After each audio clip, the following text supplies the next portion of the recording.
All right, looks like we are currently live. Greetings, everyone. Welcome to yet another episode of the Xbox Roundtable Podcast. This is show number 303. Welcome to more talk about Xbox related things and touching on more things from around the game industry. I'm Invader, your host with the most, and naturally, I'm happy to have you all here with us tonight. On the docket, we'll be covering news of newly acquired Xbox Studio toys for Bob. Well, they'll be going independent. How very interesting. We will get into that. Also, lots of various intertwining game industry news to cover. From PlayStation shuttering a studio, Saber Interactive going independent, and quite a few more things that we will dive into. However, before we begin, I will go over the intros for everybody tonight, and let's see, who do we got here? We got Mr. Centurion. Hey, the desert dog in the house. How you been, Cent? Doing pretty good. Just gaming, hanging out, trying not to work too damn much. And like we were talking earlier, I had the good fortune of being able to go to Friday night SmackDown. And I know there's not like a whole lot of people at least that I know that watch wrestling or partake in it, but it was fun. The Rock was there. We had Rey Mysterio. A lot of the ones from back in the day were there, including a lot of the new stuff with the Bloodline. So Hmm. had a good time. Nice. Was that in Phoenix? Yes. Oh, nice. All And for right. all those that and those for all the tuned in, yes, I am a cactus loving crackhead. We're gonna keep that line rolling. And if you know, you know. Go watch the beginning of Friday Night SmackDown from this last Friday night. And dude, I was standing cheering because yeah, The Rock really had some fun shit to say. Oh man. I wonder if I can find that on YouTube. That'll be interesting. All right. I'll have to take a look at that after the show then. All right. Good stuff, Sent. Good stuff. Moving on, we got Dots RTS. Dots, how you been, man? I've been doing good. Honestly, not too much has changed since last week. I've been still going crazy into Helldivers primarily. Um, and we've learned now that our greatest enemy is not alien bugs or, a robot threat, but is a guy named Joel.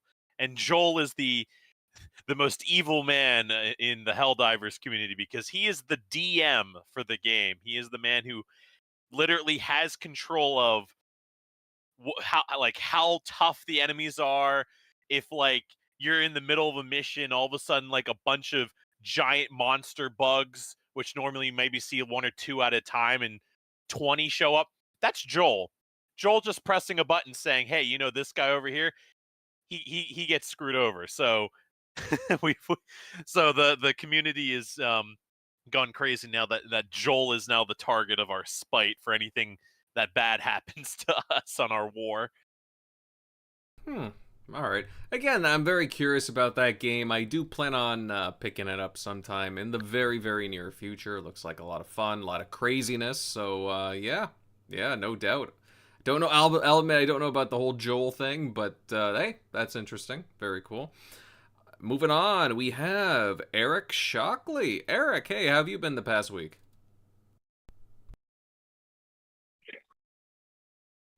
Oh, pretty good.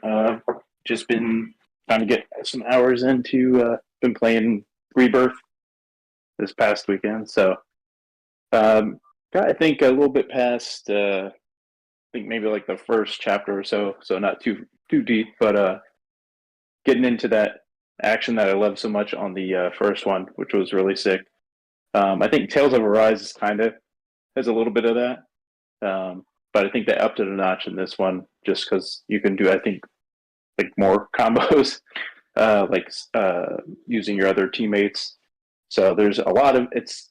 It can be kind of like daunting when they're like going through the tutorials early on. Like, hey, if you do this, you can block this. But if you use, this character or like your teammate here, and so it's kind of daunting, like trying to get your like perfect parries down and all the different combos because you can literally stop the combat like it doesn't completely stop, but like you can stop it to where it's like super duper like slow mo, and then decide, okay, where I'm going to go to next. Okay, I'm going to fire this command or what have you, or do this next. Well, if my limit break or my kind of like your ultimate in a sense.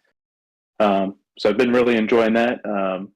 Been trying to finish the old first one because I played like through like the first half like 4 years ago because I was like, oh, I want to at least go in so I can kind of see, what people that played it back in the day are like. Oh, okay, this is cool. Look how they adapted all this. But going back to your old save, like 4 years later in the original Final Fantasy, yeah, it's hard because I have no idea.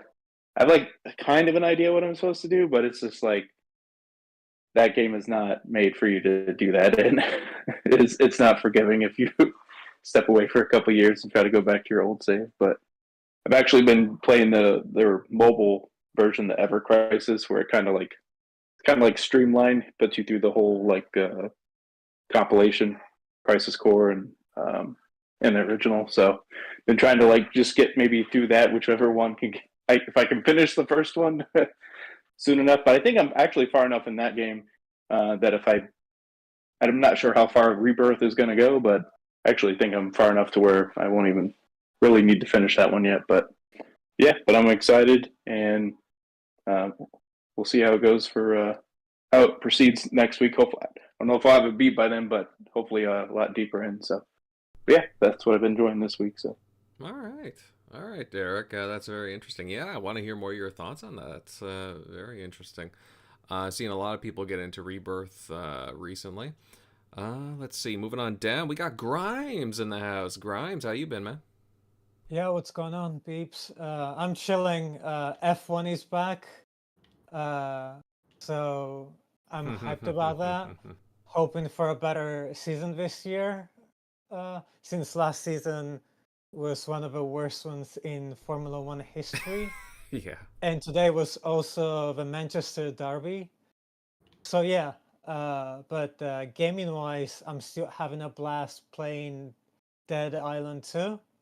As I mentioned last week, it's a much improved game from the first one. Yeah, so yeah, it's great. And definitely buying it before it leaves Game Pass. Also, if you haven't played Horizon Zero Dawn yet, it's currently on sale on GOG and Steam for $12. I do think the offer is about to expire tonight on GOG and tomorrow on Steam, but it's a really good game. I highly recommend it. So if you haven't played it, now it's your chance. All right. Well said. Well said. I think I got it. I got it somewhere. Whether it be for PlayStation or Epic Game Store, I got it somewhere. Also, last thing, God of War is also coming to GOG pretty soon, so it's going to be DRM free, which is insane to for PlayStation to do that. But here we are. I have it on Steam, but I might pick it up on GOG as well. All right. Good stuff. Good stuff there, Grimes. Moving on down, I saw him sneak in there. General MLD. Hey, hope you've been having a good weekend. Oh yeah, a pretty good week. I'm continuing my Dead Island journey from scratch, playing all the games back to back. I finished the first game pretty good, had a lot of fun. Now I'm on Riptide. I'd say about maybe halfway through that. So hopefully I'll be on Dead Island 2 by next weekend. I'm having a great time with this IP. Interesting. So you would recommend checking out like Riptide from the time that you've been in it? Oh yeah, I think of it as like an ODST kind of thing. It's same assets, same mechanics and everything like that. It's just minor tweaks here and there, a new map to explore. So it's just more of the same if you like the first game. You're definitely gonna love a second one because, like I said, it's much improved from the first one. Yeah, like in what particular ways though? Like, just give me like a few I points. mean, I just love the mechanics and the characters are better. Okay. The fighting mechanics are better, way better. Okay. Because I'm the type that uses the blade weapons, like the Yeah, sharp weapons.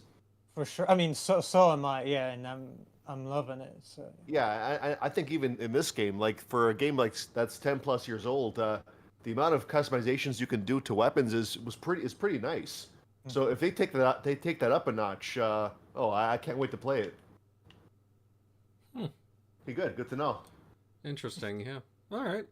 I might actually have to check it. I played the first Dead Island, and I was actually, back in the day, I was actually, this is pretty cool. I mean, wasn't executed as well as, maybe what it was intended to be, but I actually thought it was a very interesting IP, to be honest.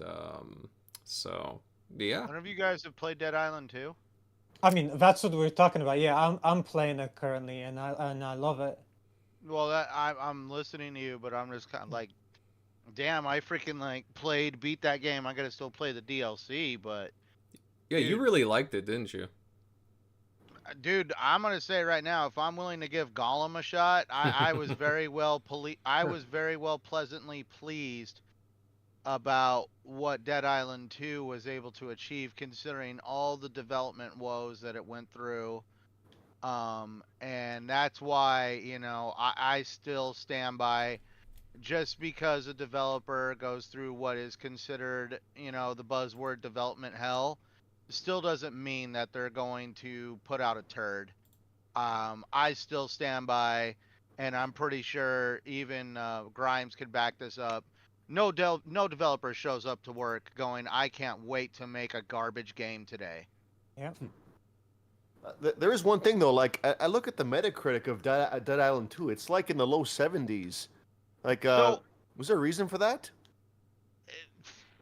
I mean, look, Alien Isolation got a 5, and it's such a good game. So see, that's all I have to say. that's my problem. That I'm like, this is gonna go like down. Obviously, we don't need to get into this conversation, but I'm really just like at this point fed up with the gaming media, because I mean it's just gotten way too like literally. I mean, we've seen it with a lot of sites that just basically feel that if you don't cater to their whims, give them review codes, or don't play into the arms of what is politically correct at that current point in time in entertainment, you could like literally I've seen games get knocked down because the main character is a man. That's where I'm just like, whatever, I've given up on Metacritic a long time. I find the user score, at least on Metacritic, is more accurate Yeah. Yeah. versus the media score, and that's why, I mean, for whatever reason, man, I don't know why. Probably a lot of developers had issues. Like, I mean, d- I didn't really run into anything that was game breaking. I didn't really run into anything that made me feel like the game was in. I mean, it was Dead Island 2, and it built off of what was created with the Dead Island franchise, and I was just very well happy. I mean, dude, it's all no secret, man. I've got ADD, man. If your game, like, I'm still like, I'm coming and going from Avatar, because one moment I want to play it, next thing I know, something else has got my attention. But with Dead Island 2, I wouldn't. I was basically playing that game nonstop. I mean, any chance I got, I was playing Dead Island 2.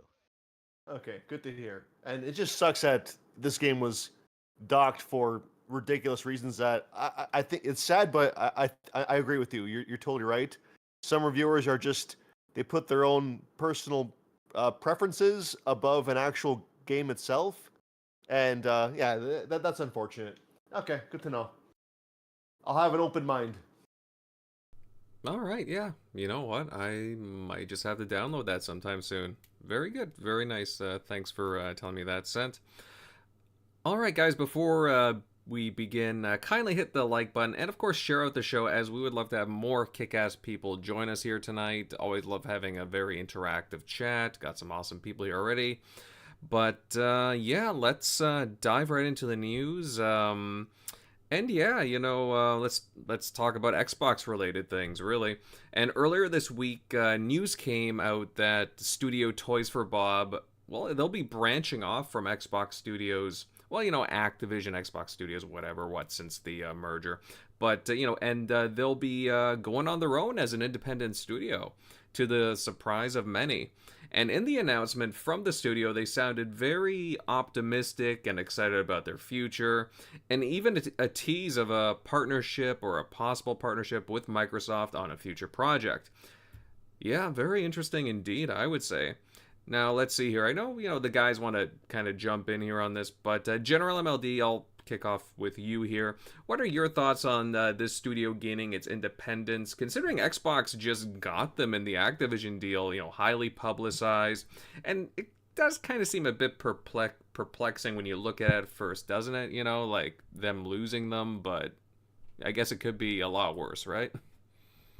Oh, of course. The initial reaction was, I mean, from the other guys on PlayStation, they're trying to make this into a bad thing, of course. Ironically, after they just had their own studio closed.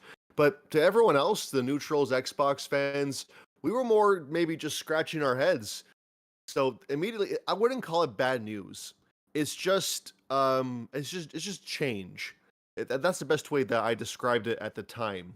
Now, I'm also looking at this from a practical, realist perspective, but I'm also an Xbox fan, so I have that too. I think when Xbox got ABK, they made it very clear what their intentions were. It's about mobile. It's about everything else really. PC expansion. Like the games as a service games that they're going to inherit, making Game Pass better, more attractive, all that stuff. So Toys for Bob.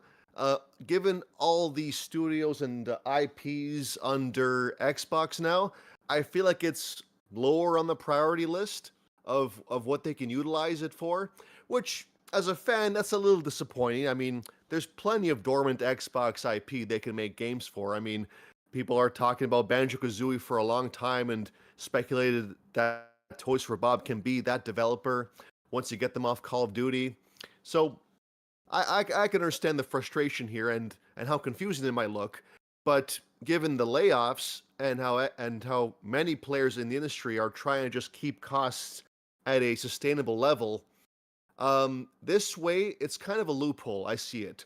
This way they don't have to pay for them anymore. There's no more payroll, and by them going independent, now what's important here is that they said that they're still open to making a partnership with Xbox, with Microsoft.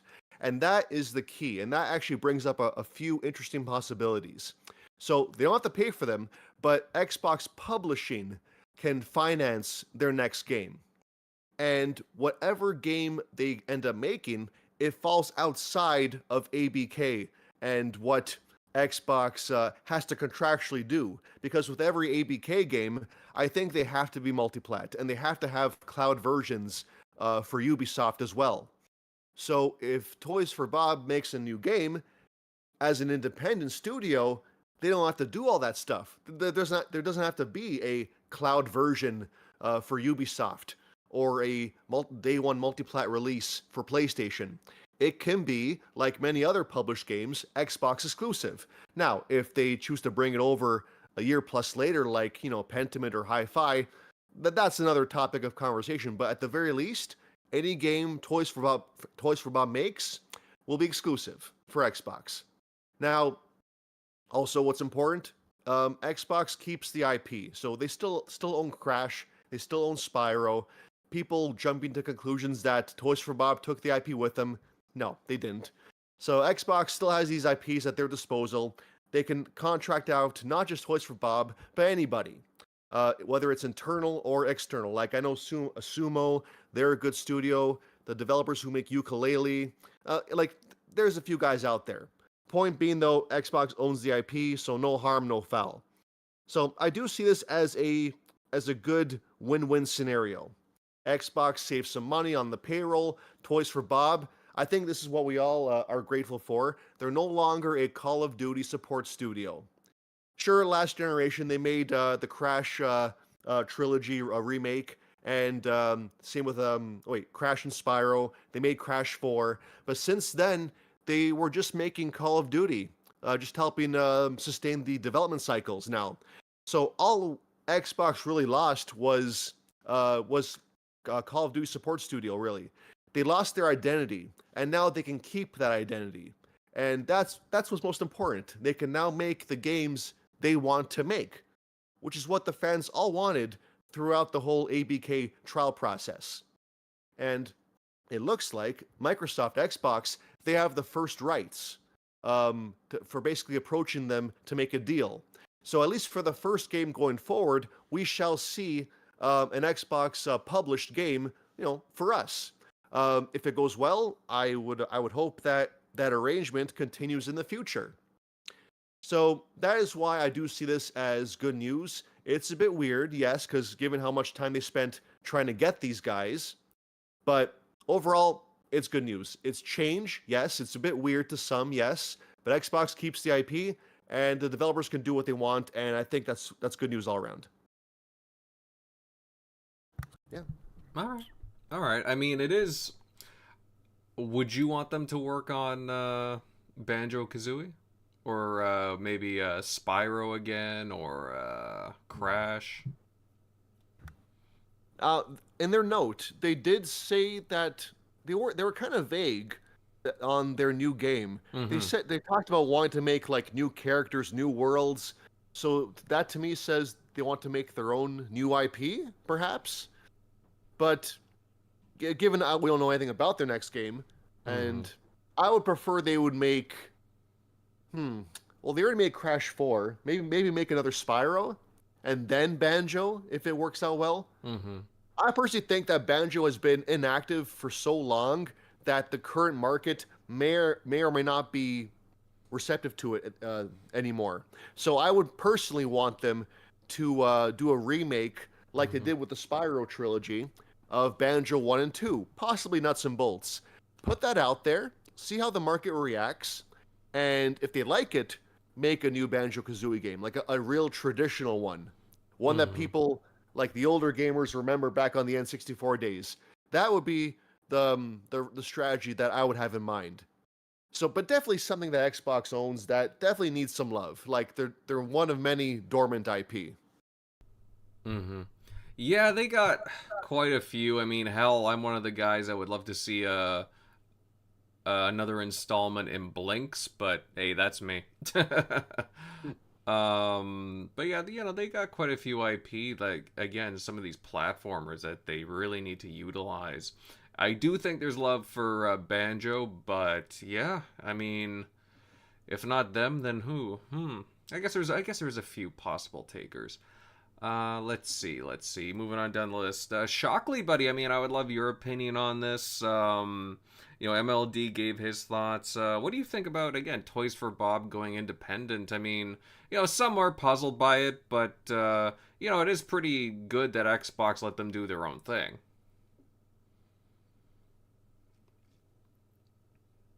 Eric? You there?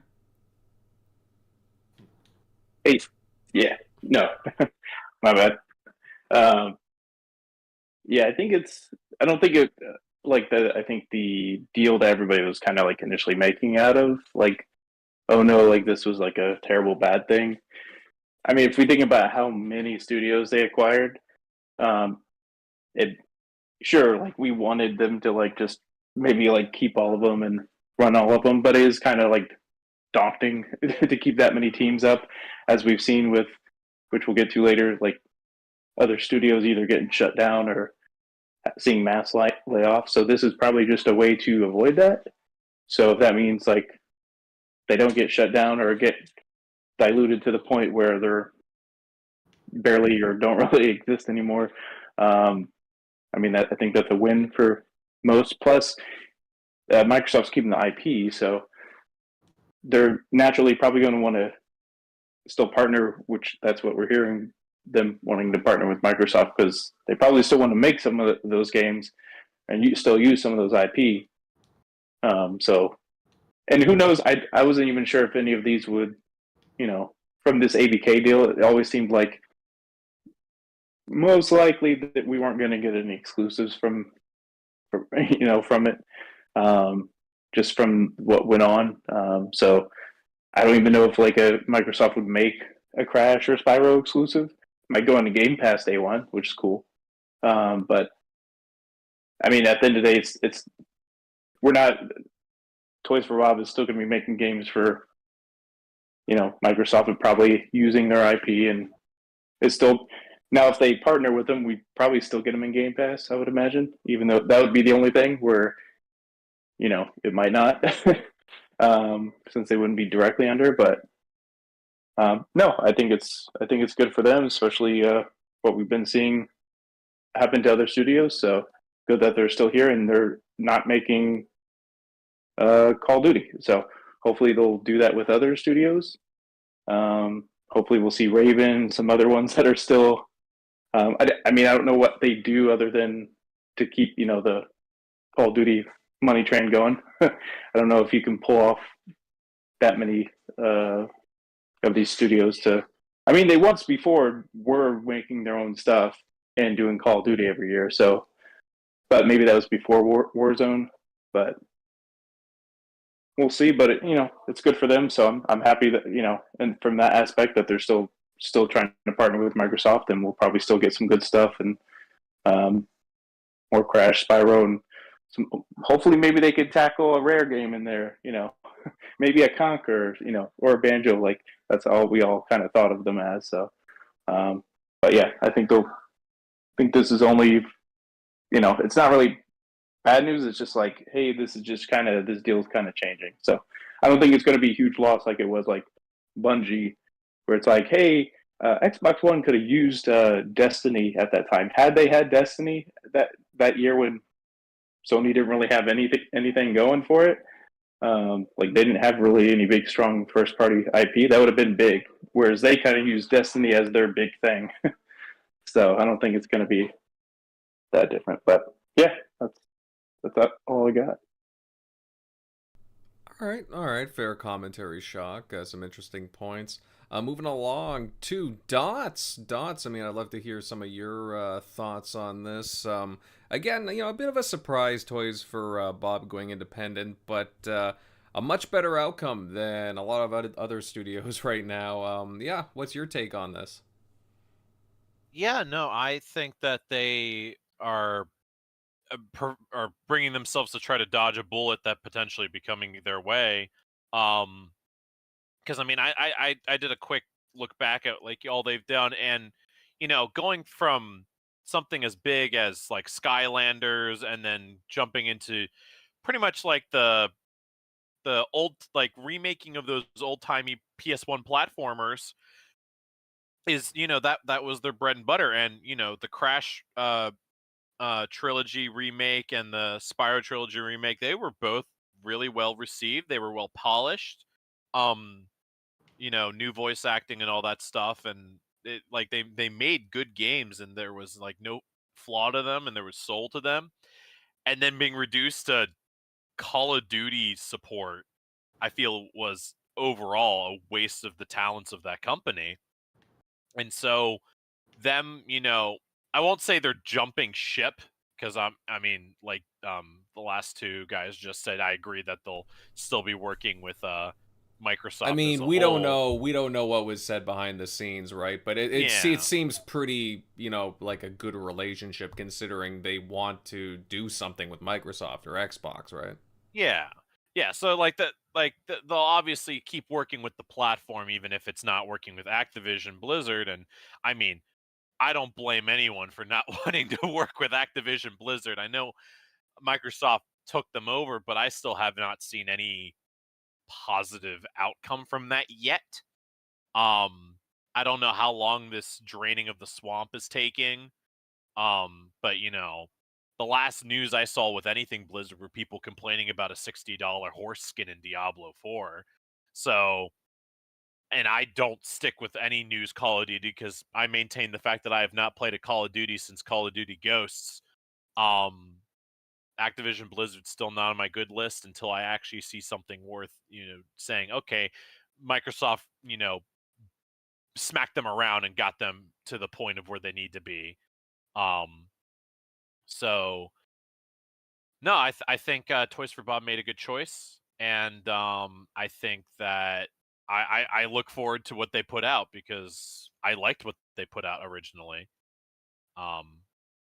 Yeah, so I have good hopes for them, and I wish them all the luck. And yeah, I'm glad that they didn't get any unnecessary layoffs, because I mean, being stuck as support team for Call of Duty games, there's no way that they weren't going to be on a chopping block for that. Hell, it might have even turned into, hey, we're thinking of making layoffs of your team, and the team lead said, yeah, no, we're leaving then. Who knows? But I would like to think that, they're going to be in a better spot now. All right, yeah. Again, we don't know, like, again, the exact what was said behind the scenes, but yeah, no, I think you said it right, though. I mean, obviously, it's like, either way, that the studio is still, alive. They're able to pursue their own things and maintain pretty good relationships. It tells you that, there was, a lot of genuine dialogue behind the scenes, which is good. Let's see. Moving on. Centurion. I mean, I'd love to hear your thoughts on all this, too. Obviously, a few of the guys already went. But, Toys for Bob, I mean, from the whole Activision Blizzard deal, to me and many others, they were one of those studios that really kind of piqued my interest, right? Because, again, I'm a big fan of platformers. And it was just kind of surprising to hear them go independent, but again, it could have been the outcome could have been a lot worse. But overall, what's your thoughts with this situation? It's a little bit of a double-edged sword. I mean, the pros obviously being, that whole thing of like,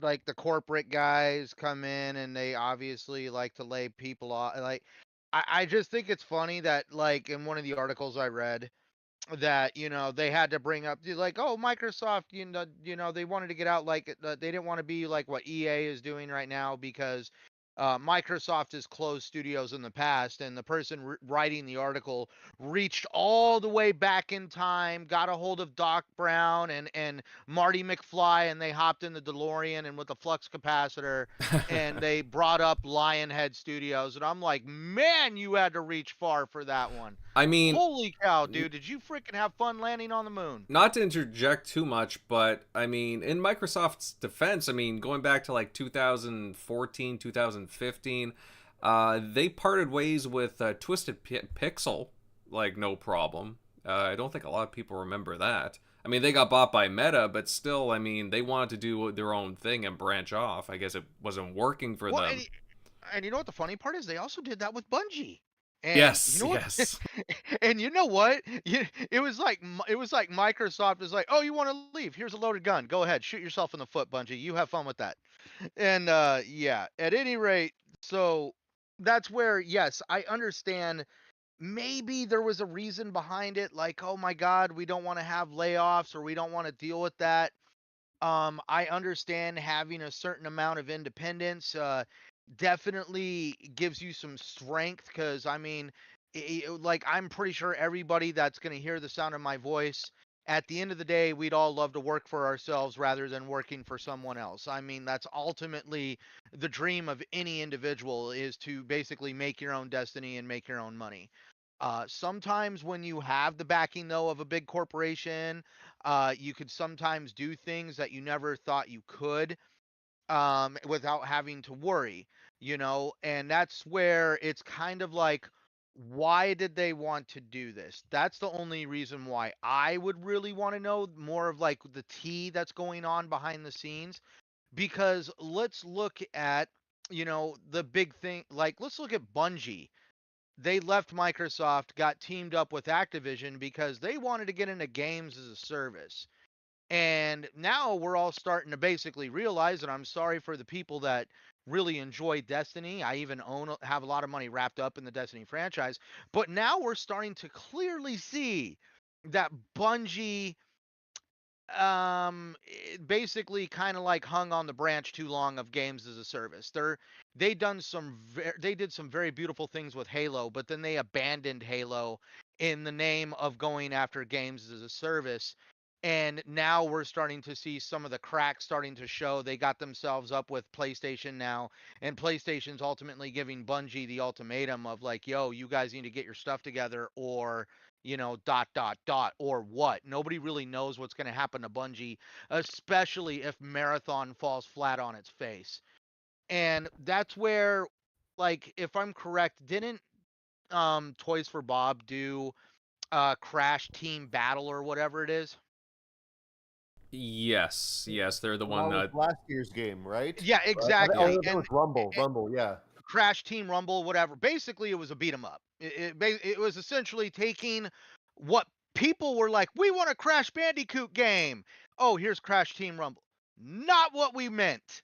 It's like, really? It's like, that's not what we wanted. We wanted more of Crash Mhm. Bandicoot 4. We wanted Spyro the Dragon. We want these first-person narrative-driven experience. Well, actually, I don't even say first-person narrative. We just want a single-player damn experience, dude. And Oh, Huh? sorry. Not. I wasn't trying to burst your thought process there. I would just quickly interject. I just think in general, a lot of people are just kind of sick of the crappy live service games. Not that all live service games are crappy, but just like the trend in live service is just going downhill. No, I it mean, it is. Suicide Squad is like literally the epitome of everything wrong with live service games. Yeah. I've And you know what seen. the sad part is? I have that. I have to unwrap it. I own it physically Ugh. because I just want to play it for the damn story, and I'm gonna probably one and No, done that damn thing. that's the No, worst part. the Arkham Knight series started. The Arkham series stopped with Arkham Knight. Do not go into Suicide Squad. Story is not the reason to play the game. Oh, No, okay. I got it for my birthday, and I was just like, you know what the hell, why not? And it's Mhm. just one of those things where I'm willing to get every game a chance. I'm not against games as a service. What I'm against though is literally it's kind of like everybody like, dude, the new hotness is chocolate ice cream. And all of a sudden everybody is like, dude, we're gonna start making so many different versions of chocolate ice cream. And it's like, dude, so we're gonna have market saturation. And not only that, but this is the thing that I worry about with companies like Toys for Bob is their last game Crash Bandicoot, the sock 'em up that nobody really wanted. They're already slow. If I'm right, they've already stopped support for the game. Yep. It did not make the money that they were looking for. And what I'm worried about is like we already see this going on with EA, what they just recently said, like, hey, we're gonna stop dealing with licensed games and we're gonna essentially just use our own internal IPs, which honestly have not been treated with very much kindness. Dragon's Age is Mhm. literally nobody like Dragon's Age is anybody's answer at this point. Mass Effect was left in shambles with Mass Effect Andromeda. We've seen basically EA botch everything when it comes to their single player experiences, but one thing they really love to double down on is games as a service. And what's the big thing? And like, I don't like when people are like, hey, we want more. And I'm sorry for anybody that likes these games. I'm not trying to talk shit, but hey, we want more Pal World. I know it's not exactly games as a service, but it's a service game. It basically, it's a double A experience that was meant to get people's attention to where they all bought the game for $30 very quickly, and they sold a lot of copies of that game. The developer basically after a month, I think it was like they said what eight like correct me if I'm right, Dots, 80% of the players of the game left after like the first month Yeah, or two. it was like it was 75-80%. Yeah, and But the the developer CEO was was like, that's fine. I That makes sense. It makes sense, but that's the only thing I'm worried about is now let's look at what games is like. Everybody always makes the joke one and done, but are we going to start going down the road of is this what gaming's going to turn into? Making $30-$40 titles that have absolutely no narrative experience. They are nothing more than a game mechanic where everybody goes around and screws off and just does whatever the hell they want for 2 months, and then they just move on to the next one. And that's where it's just really concerning that I'm just like, dude, games as a service is starting to really take an ugly side, because now we're not even giving them a story. It's like, oh yeah, we put some stuff in there you can read and that's the story. And I don't want to see companies like Toys for Bob or any of these other companies that see success from games as a service and think that's the end all be all for their company. Like, oh yeah, we don't need to do anything that's basically kind of giving us the pedigree we've got. We can chase this games as a service trend. And guys, guess what? I know it's a huge gamble like a scratcher ticket or a slot machine, but if that slot machine hits, we'll be set. We'll make a lot of money. But that's where it's also the other end of that equation is literally look at what Bungie has going on right now. If if if Marathon, what I am going to be concerned about with Bungie is they are going to abandon a lot of support for Destiny to try to get Marathon off of basically on its feet. If Marathon does not succeed, you have already alienated the player base you had in Destiny, and they are basically going to say, screw it, I'm done. And basically, you're going to have two failures on your hand, and they're going to kill both the Destiny franchise and Marathon if in one fell swoop. If Marathon's a success, well, then we all know that they're going to continue. That's what makes me laugh is we saw how quickly Bungie threw Halo in the trash for Destiny. What happens if Marathon turns into Pow World? Do you think they're gonna be literally they're gonna just turn the lights off on the development room for Destiny and just let it take care of itself. We're gonna go chase Marathon now. And that's where I just hope Toys for Bob does not go down the road of trying to chase games as a service. That's the only thing I'm worried about. And that's why I made this whole little speech that I just did. And I'm not trying to drone on, but it comes down to, why did Toys for Bob leave? Do they want to do something that lines up with what they're known for, and they're just worried about layoffs, and they're just like, oh no, we don't want to have layoffs. We'll continue doing what we do, the Crash Bandicoots, the Spyros, and all the stuff that people love. We just want to do it independently without having to worry about from Matt Booty walking through the door like Jim Ryan and shutting down the studio within a few days. Or is it they came to Microsoft and they're like, well, we want to do games as a service, and Microsoft's like, no, please God, no. And that's when it was just like, well, we're going to go independent then, because we want to chase the games as a service trend.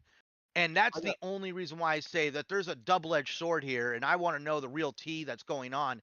Is it because Toys for Bob is worried about layoffs, or is Toys for Bob wanting to do something that Microsoft really is like, I don't think that's a good idea? I got a response for that. First, I feel like Activision made Toys for Bob make Crash Team Rumble, chasing the trend. Yep. I don't think they wanted to make that. Agreed. Yeah, hopefully. That's where I'm That's where I'm hoping, because that's where I feel like the trend for right now with gaming is like, everybody's like, we see the stuff on YouTube. Oh my God, there's going to be a gaming apocalypse and all this other stuff, and basically gaming is going to crash. I don't think gaming's going to crash. I just really think that any single player experiences that are going to have us going like, oh my God, you need to play this, and we're going to spend the entire podcast talking about it, are literally going to be like a freaking glitter covered unicorn at this point, because all these companies are rather wanting to just, they see what's going on with like Helldivers and Pal World and like Epnoc or whatever the hell, I forget the name of it. I'm just saying, Epoch or whatever. At any rate, I know there's like 3 big games right now, or even if we take a look at Banishers, it's basically a AA game that doesn't have much money into it.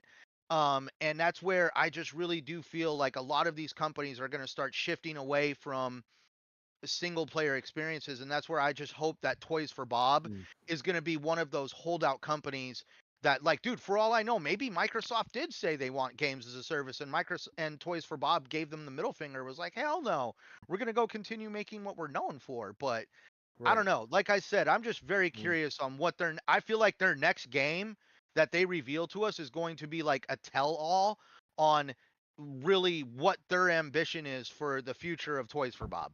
Yes, I can Yeah. just imagine it now. Xbox was like, please, here's our plans. Make a Banjo-Kazooie Battle Royale. Oh, dude, I'd be out. No.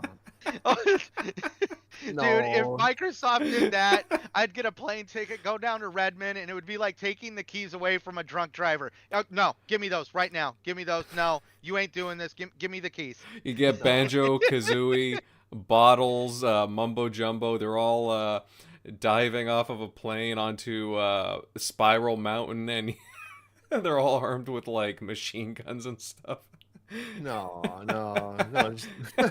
No, I feel like if anything, There'll be Crash Team Fortnite Rumble skins. failing. We'll get Fortnite skins of them. Maybe. Yeah.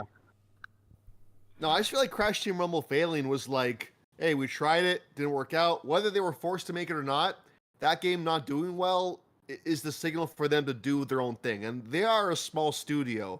So I don't think live service games tend to require a sizable amount of people, not just to make the game, but to keep it going with steady content flow. Toys for Bob can't do that. So best thing they can do is make a single player game AA. And we said something interesting about the whole video game crash. I don't believe in that, but I do believe in the AAA games. They're going to take less risks. Like new IP AAA, we'll see less of those. We're going to see more sure bets in the future. But I feel like Helldivers 2 or Palworld, they're going to make way for AA, a new renaissance in AA games. And I think that hopefully that's what Toys for Bob is going to do. See, that's where I'm worried. I just don't want the Renaissance to be like Power World didn't appeal to me because, like, at the end of the day, I can only, let's have some fun and throw. And, like, I can only throw my balls at random creatures for so long before I'm like, all right, I need to find something that keeps me ready to, like, wanting to know more, like what's gonna happen next. Like, Yeah. some people love the grind. That's not my kind of grind. At the same time, it's early access. Feel like people are they did what they did, and now they're waiting for the, version 1.0, Which luckily Helldivers isn't in that case, being that one, it's not early access. Two, we already see the developers like showing off video of what's coming up next, and that's I also actually think something going. Helldivers 2 doesn't Helldivers 2 have a little bit more fleshed out narrative to the game? I wouldn't say it has narrative per se, because it's literally throwing a bunch of over patriotic idiots with the U.S. military budget at aliens and robots. Like, there isn't really a story per se, but the thing that keeps that going for sure is definitely the goal, like the community goal, because there'll be a mission that, as a community, hold these planets or reclaim these planets, and if you do that in the time limit, everyone gets a reward. And so, like, there's community goals that are constantly being set out and then met. So that, I think that helps a lot. And also the fact that there's like this, like, I guess the story is making itself, because, like, I don't know, there's a lot of stuff that's going on that has kind of been canonized as now new lore for the game. Like, there's a planet called Malevelon Creek, and it's like space Vietnam against the robot threat, and everyone knows about Malevelon Creek, and it is, that's where boys become men and whatnot, and it's become so like memeified or whatnot that the developers have kind of turned it into canon that Malevelon Creek is the terrible place to go.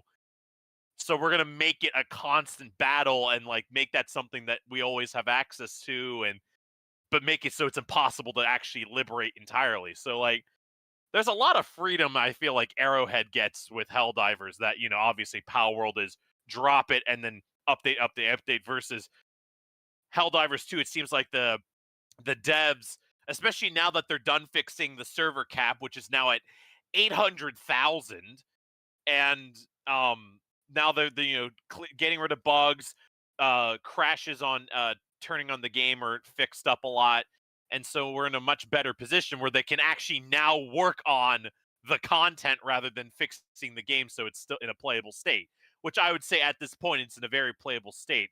I think me and my friends our games only crash maybe once a week now, rather than every single day. But the fact that the devs are very active with the community, even when there's not new content currently, is a very big part. And so now that they're going to be dropping in new content, that's just going to be even more crazy, stuff. Gun buffs, they're adding mechs. They have a armored personnel carrier and a little machine gun turret buggy that you can call that you're going to be able to call in, pretty much a warthog. And so there's so much coming to that game. I think that at least it shows that at least not all the AA games that are coming out are drop and run and get their a month or two of fame and then move on to something else.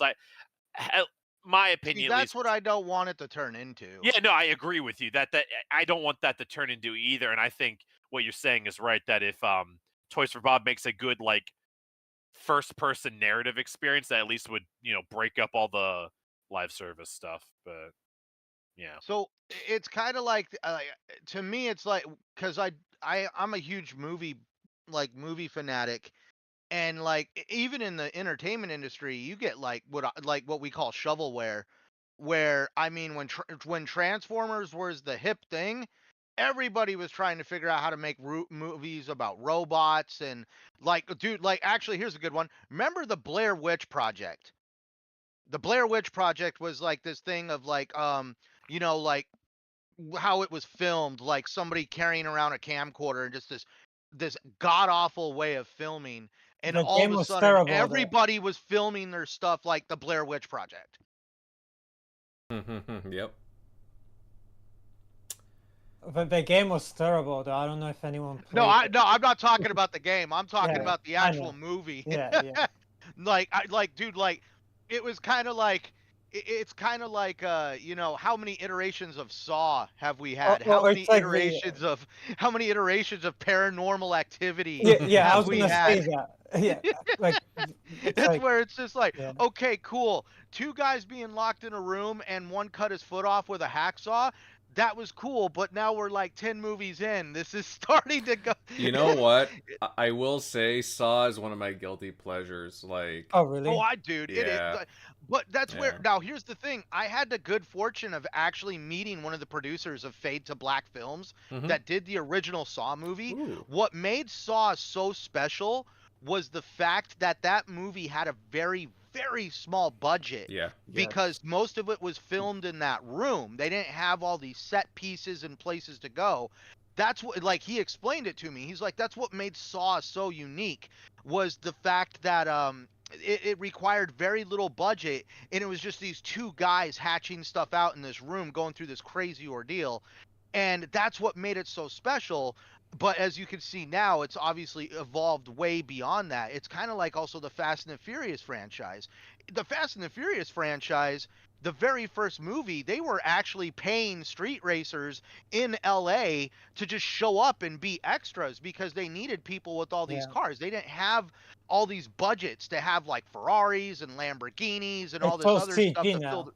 It's all CG now too, yes. And that's where it's just like, dude, it's absolutely. And actually, if you go watch the first Fast and the Furious movie, in the very first street race, when you hear them scream cops, cops, cops, and everybody starts driving like a maniac getting out of there, the director of the movie, I watched an interview with him, he said it was funny as hell because all the stunt drivers and the extras that they had hired to drive the cop cars were crashing into everything, and all the street racers that they hired to be as extras were driving like pros. They didn't have one issue with any of the extras that they hired that were actually from the street racer scene. Interesting. I have to check that out. That is a good idea, though. The idea of making a really good game on a smaller budget and having it take off, I'm sure that's like the greatest feeling, like the best win-win you could have.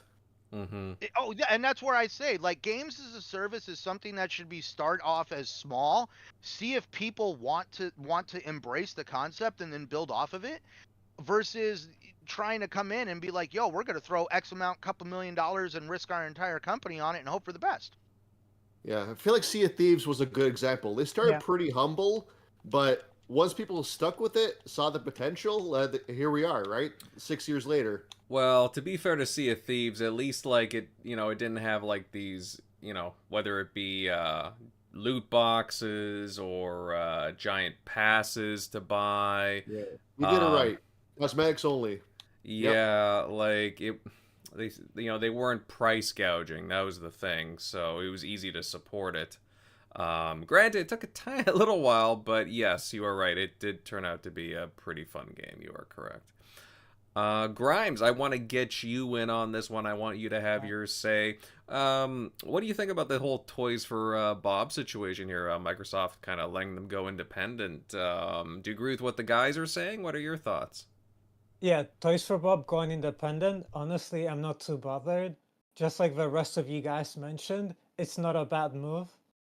They're too good to be stuck working on Call of Duty. I know the hope was for them to work on Banjo or some other family game, and that would be great. But as they mentioned in their statement, they're looking into maybe a future partnership with Microsoft, so that could still happen. And why not straight up confirm a partnership with Microsoft? Well, because their game is still very early in development, and with dev cycles becoming longer, which means more money being spent, and so perhaps Microsoft isn't ready to fully commit on that project until they see a working model. And like MOD put it, if they're happy with what they see, maybe they'll publish it. I can see Microsoft agreeing, in exchange to releasing Toys for Bob. In exchange, they'll get Game Pass day one on Game Pass, and perhaps right of first refusal for whatever projects they're working on. I know you guys also mentioned they can still work on on Activision games. They could still make another Crash or another Spyro. That's still in the pipeline, but or from the sound of it, um, there could be from the tease they gave, that could be a new Spyro game, or it could be something entirely new. We'll see, but it's still very early on development. Look at Compulsion Games, for example. The last game they released was in 2018 with Happy Few. We don't know much about South of Midnight, but I can imagine it being a game as big as GTA, or as ultra realistic, having ultra realistic graphics like Hellblade or Gears. Obviously, we know it's not. It's cartoony looking, but a game like that, it's not a big game. So South of Midnight, it's not a big game, but look how long it's taken to develop. It's taken a long time. That's because concept artwork, storyboarding, writing characters, writing their stories, 3D modeling, animations, debugging, coding, all of that, and sound design, all that takes a long time. So it's gonna, so that's which again, like I said, that's a lot of money, and like you guys have said, Microsoft letting them going independent, that means they're not gonna foot the bill for that studio anymore. Also, we don't know if Microsoft has changed their mind about owning that many studios with Activision now under their umbrella. Maybe, and it's all about IPs. They own so many IPs now from Activision that which is more valuable than having studios. So, we don't know what's gonna happen in the near future. I'm not saying I agree with some of the directions they're going. I actually prefer having more smaller size studios than a juggernaut like Activision. Like I said, will this lead to more studios going independent? I don't know. Maybe. Double Fine, for example, they benefited from being part of Microsoft. Psychonauts 2 turned out a better game because of it. Tim Schafer, he has talked about the stress it brings on having to being the head of a studio, dealing with the financial side of it, which is why he sold Double Fine to Microsoft. A move that just helps him to just focus on the creative side of things. I mean, he's a genius, and that's what I would prefer him just focusing on that. I would love to see from him, like maybe in the near future, a new Grim Fandango, or Brutal Legend. Imagine if we see a Brutal, or a remake. Imagine if they made a Brutal Legend remake. So I would rather him just focus on that. Also, like you guys have said, maybe some of those studios going independent will see less layoffs in the industry. I don't know.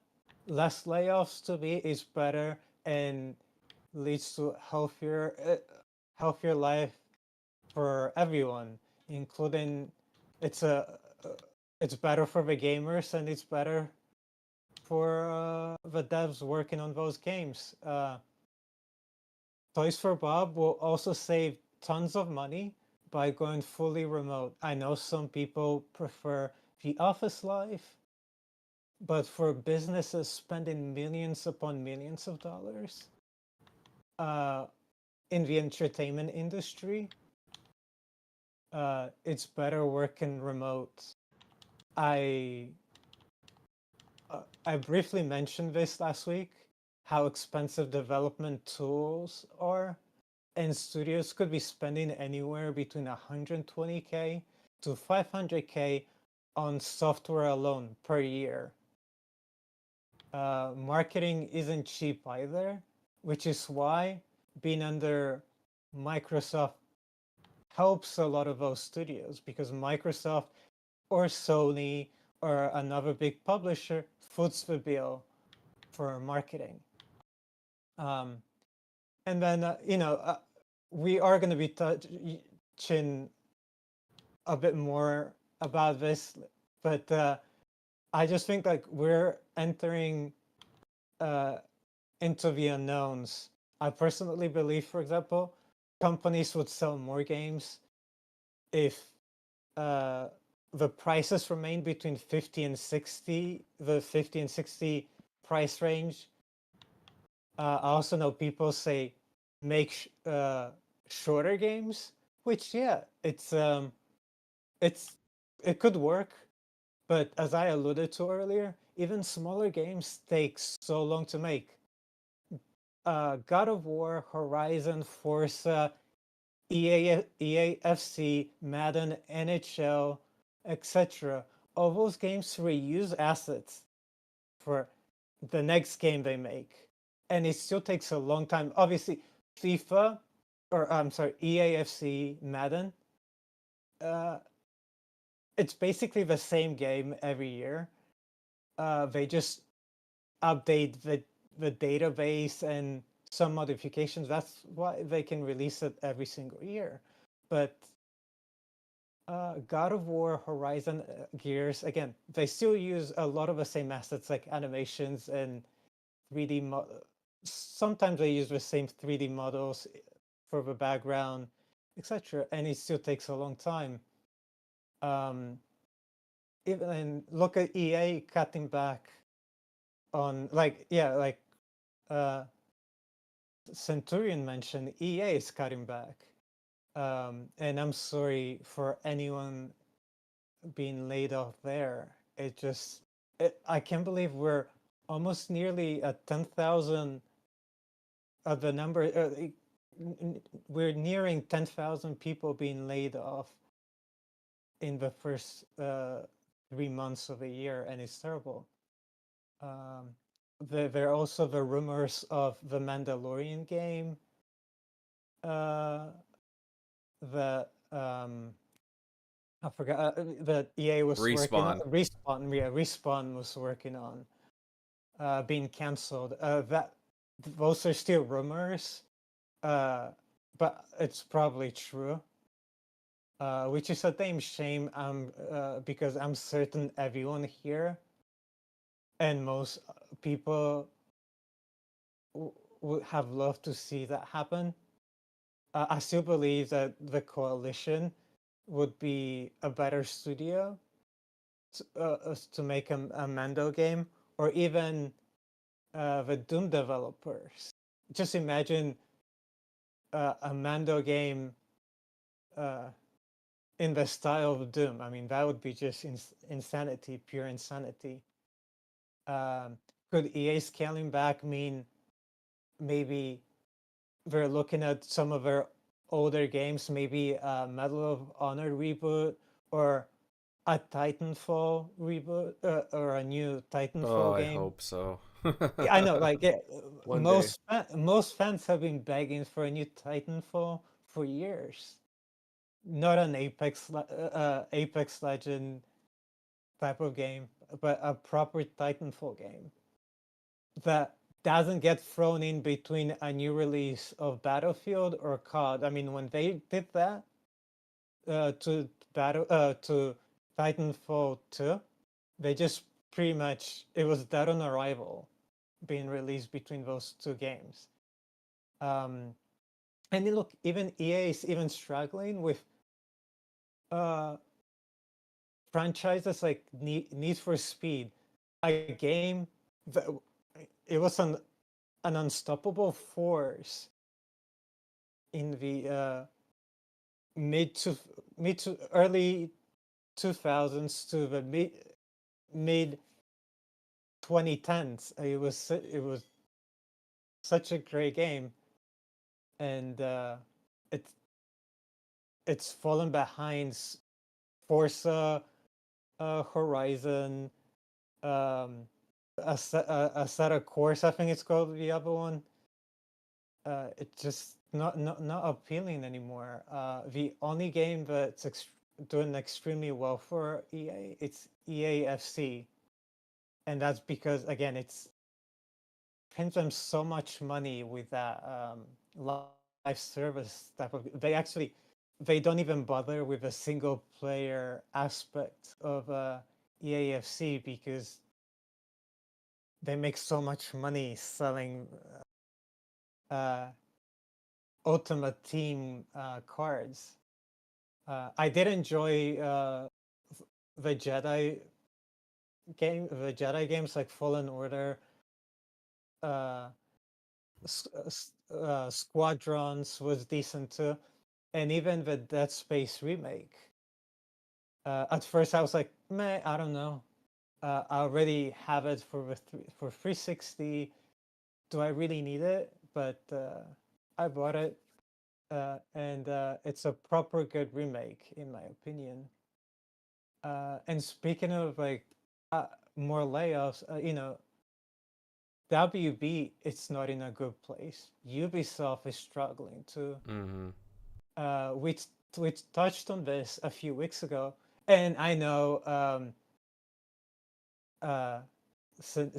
Centurion just said he bought Suicide Squad, but a few weeks ago, most of us weren't looking into buying Suicide Squad. Or we weren't interested in getting it, and I can't say never, but as of right now, it's not on my list.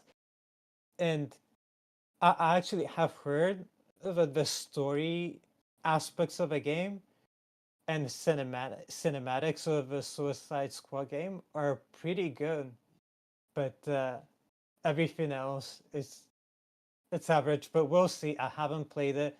I would love to hear Centurion's thoughts when he actually gets to play in it. And Rocksteady are most probably walking on thin ice at the moment.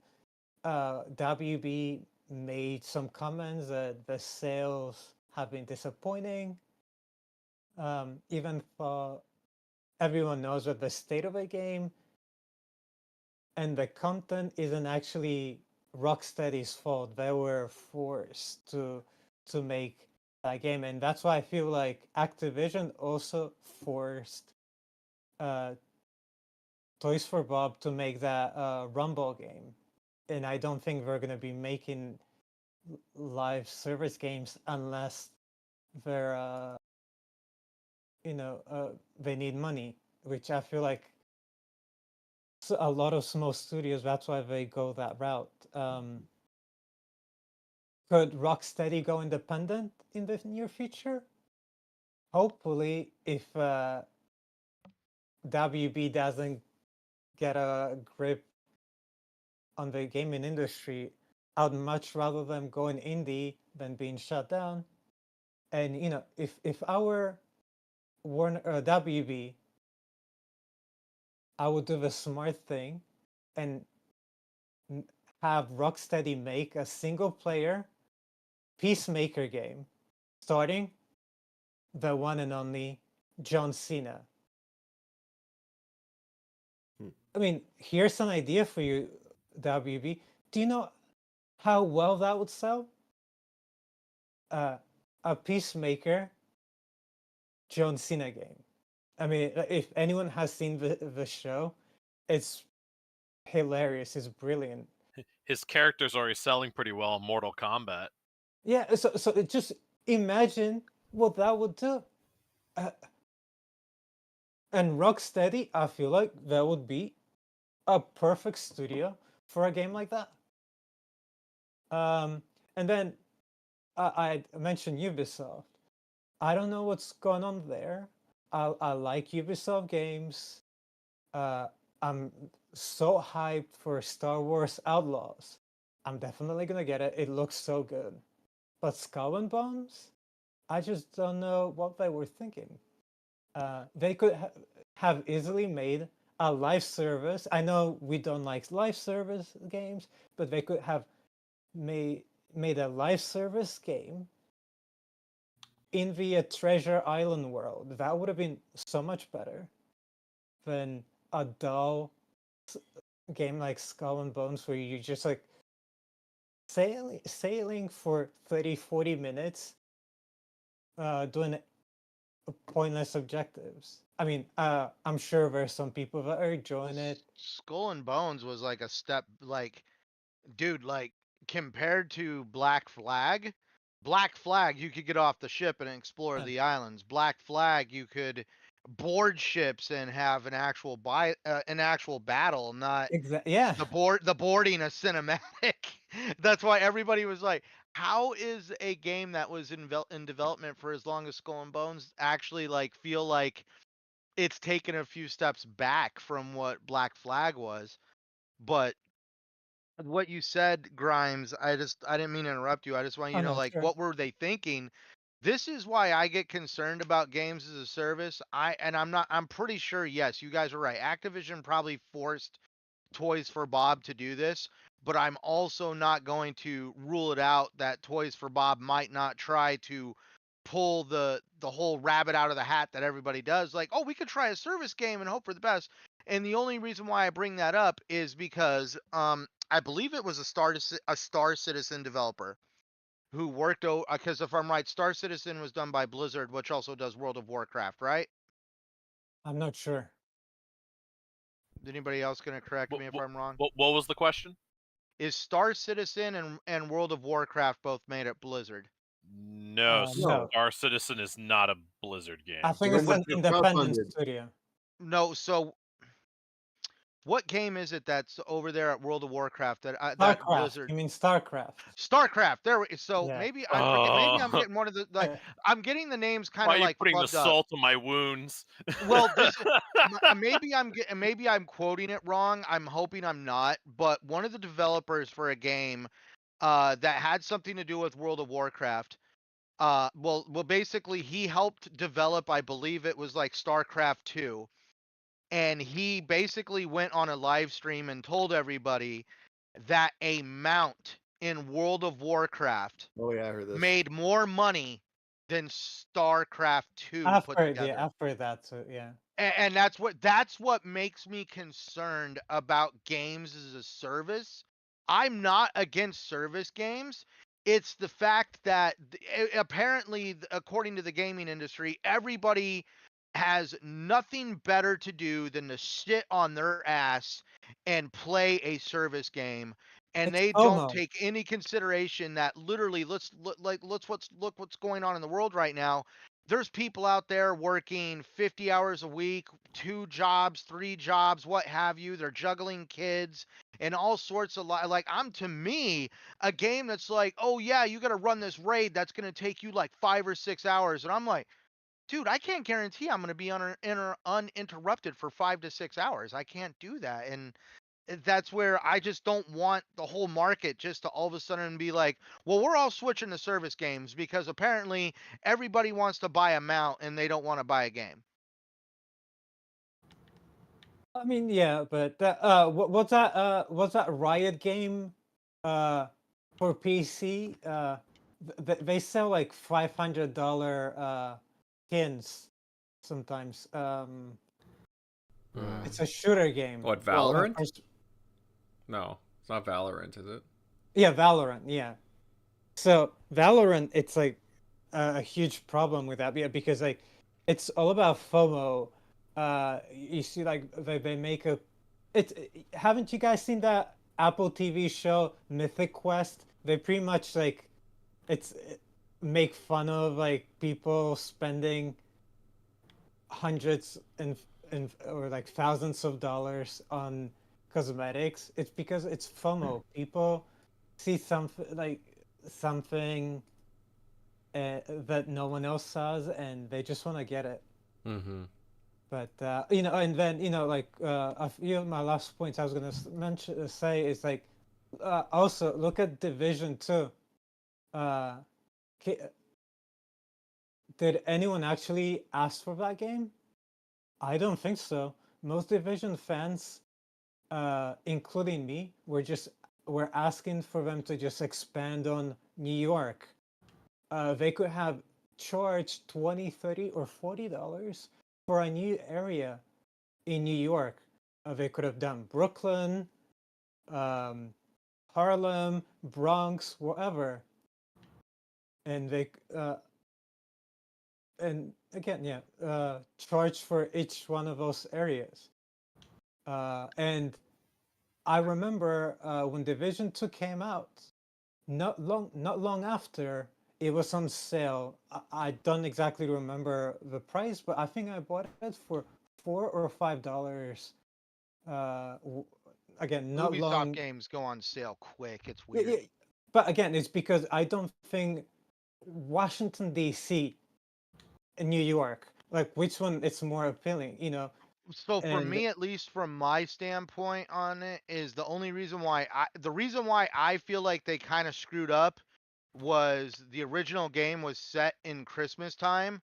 yeah. And I always enjoyed playing the original Division game around Christmas. Like I have too Um, much time in both games, and I would definitely say at least with at least in playing Division 2, you didn't always have like Christmas trees and stuff running around.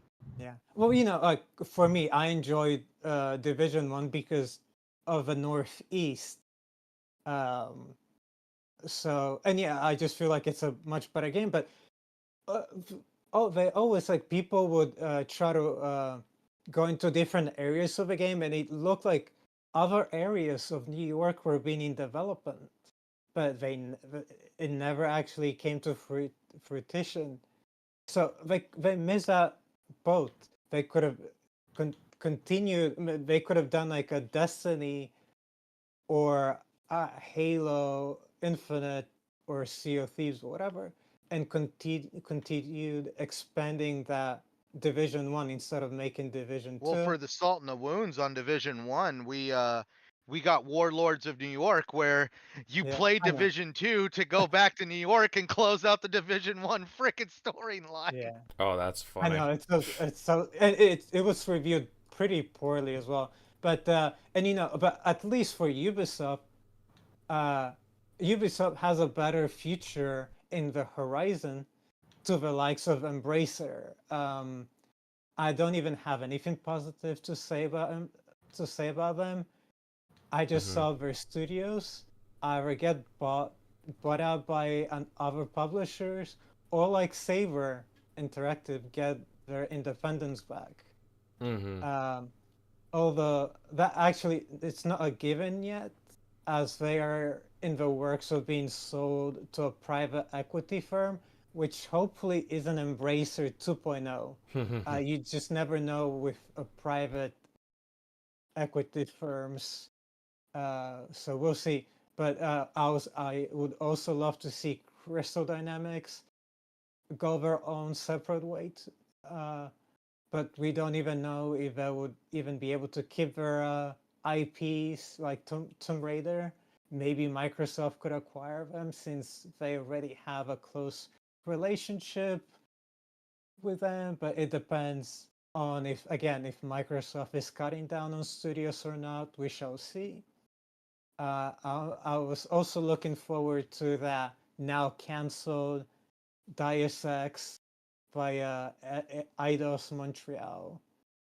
So this shows you how clueless Embracer was with their properties. I mean, they knew nothing about how the gaming industry works. Buy everything without a plan in place isn't a great strategy. Yeah, so and we don't know what's gonna happen with Gearbox either. The perfect match for them, and I'm sure you guys will go into more detail about that, would be for them to be acquired by Take-Two. That would be a perfect match. But I can also see Tencent swooping in and getting some of those Western studios as well. Mhm. But enough talk from me. I would love to hear everyone else's opinions on like a lot of those topics I just discussed. Mhm. Mhm.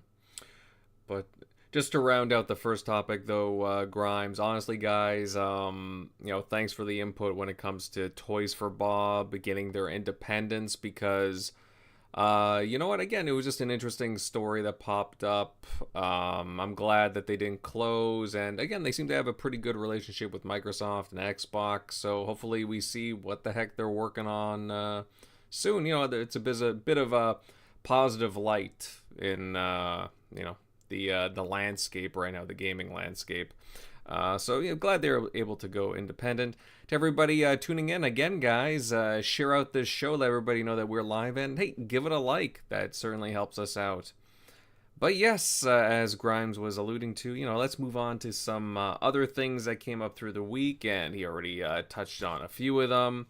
But why don't we talk about Sony first, though? Sony announcing their own layoffs, shutting down their London studio, which had a bit of a history to it, and affecting other studios such as Firesprite, Naughty Dog, Insomniac, Guerrilla, a few others, with a total of, I think, 900 affected. Oof, a lot. Now, obviously, there is a lot to go over here, and I want to get into it. Shockley, buddy, why don't you start covering this first? What are your thoughts on PlayStation, really clamping down on their studios here? Yeah, it's. I mean, it seems like it's expected, just from each publisher's from when they ramped up, hiring through the pandemic, or it seems like each industry that saw that influx and had to kind of change course and heavily hire around that time. it just seems there's a lot of layoffs, whether it's in gaming or whatever it's happening across multiple different like industries. So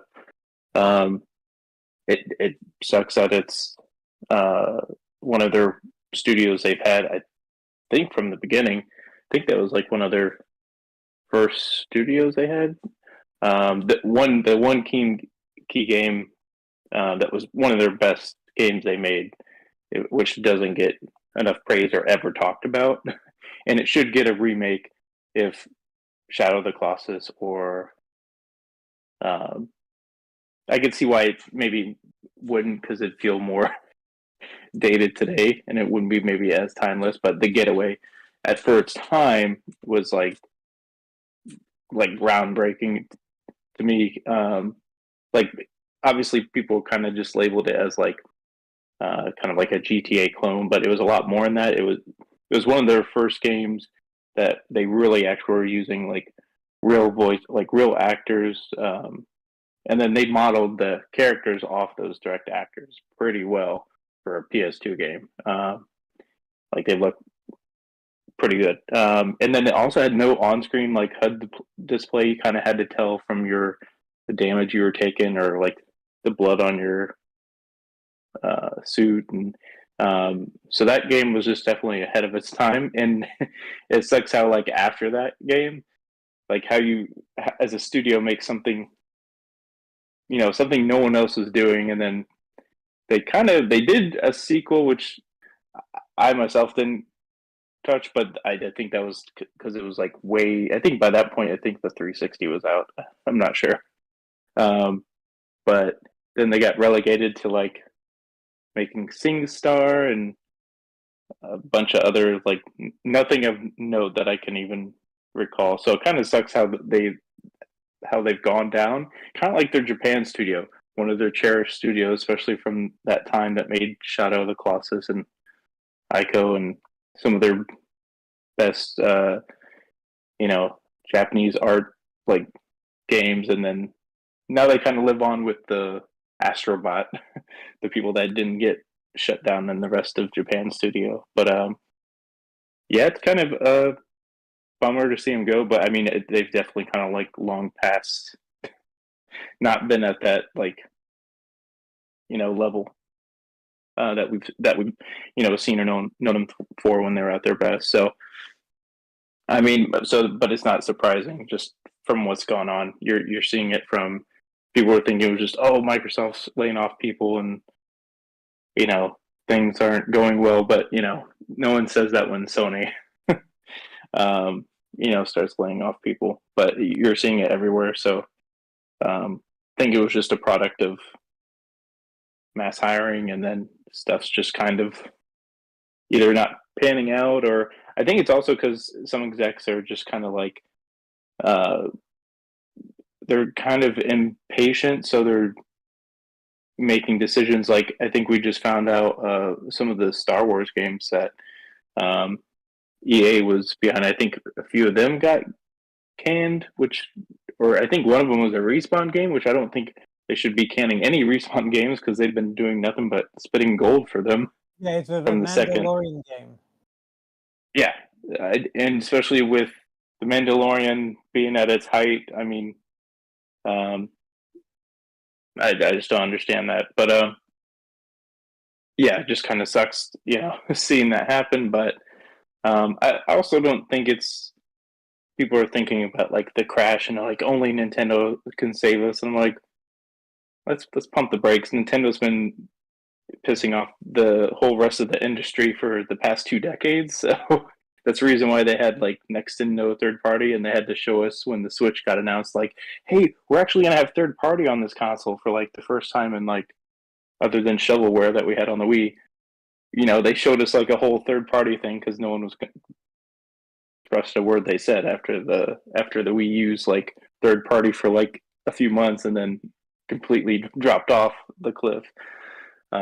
So it's like they kind of do their own, go by the drum of their own beat, or whatever that saying, gave their own drum, whatever. But they do it to a point where they kind of have to do like their whole tablet thing. So because no one was buying their traditional consoles. They couldn't compete on that level. They have to merge their successful business, which was the handheld. Unfortunately, that means they get cut off from a lot of the third parties. So it's like, well, if they're the ones going to bail us out, I don't know how it's going to work with where all these third parties going to go.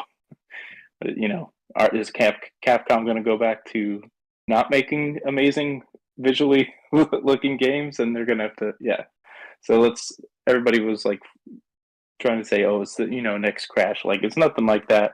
Game development is taking a lot longer for some of these games because people are demanding like high AAA games. I think Sony's starting to, obviously they don't have like Game Pass, and they're doing something like sort of different from Microsoft to kind of supplement that. And I think they're kind of doing their own thing with, trying to bring in Stellar Blade, bring in other smaller projects to kind of, like this year, they, most of I don't think they have really any first party stuff going on, but they're bringing in some, smaller projects or some exclusives they've already signed. But, so I don't think we're close to like it crashing. It's just kind of more of a course corrective, like, hey, we got to focus your resources, in a certain way. So I think they were just, with that studio, that's kind of been going that way for a while. So that one wasn't surprising. It's definitely cool that, well, not cool, but I mean, I don't really have anything for or against Embracer. With the whole Saber Interactive, like I've always, said like, hey, it's probably better if a platform holder buys up a studio versus somebody from the outside. But I guess we'll see who they get sold to. Obviously, seeing a KOTOR remake would be cool. So hopefully it goes to somewhere where, they're going to, because they already forced Saber onto that project after Aspire was on it. So hopefully that was for the better. We haven't really seen the game, obviously. So, but hopefully they at least go to somewhere where they're going to let them do, let them cook essentially. But it is kind of cool where you see all these like devs that have been talked about for a while, or people enjoy their games, that they're kind of potentially gearing.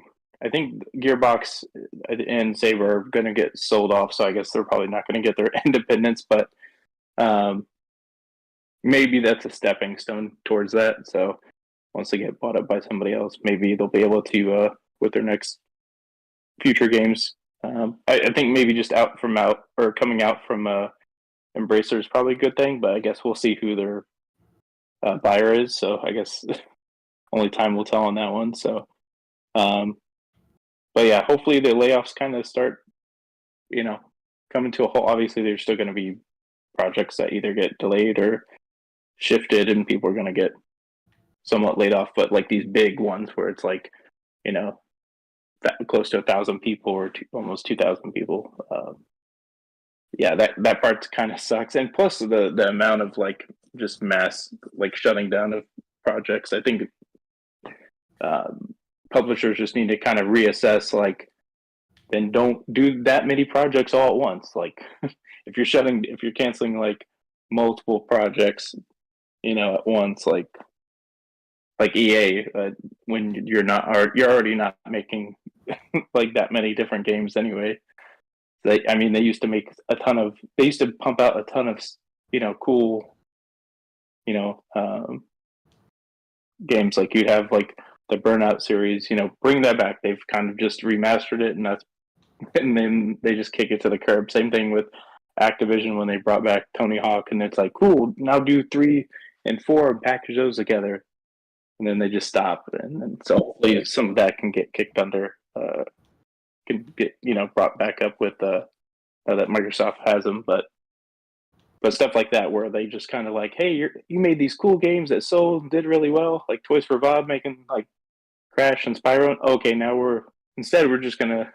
They didn't get canned, but they basically just like got switched to Call of Duty. But some other devs do get like their projects get completely scrapped, and like It's like, go the direction that the fans are telling you to go. Like, that project, like, people voted with their wallet, then, like, proceed to, like, keep feeding them what they want. But for some reason, I think it's just kind of this whole profit thing where that might be a good thing or a bad thing, where they're like, hey, maybe we got to go more third party, and maybe we get to a point where, like, that's a great thing for all of the gaming industry, where Xbox and Sony are doing, more sharing of their games, like, together. That'd be, I guess, cool if they're both, like, doing that. But it's also kind of leading to a point where if they see, like, hey, if, it doesn't matter what the art is, kind of like when Sean Layden was, like, big on that.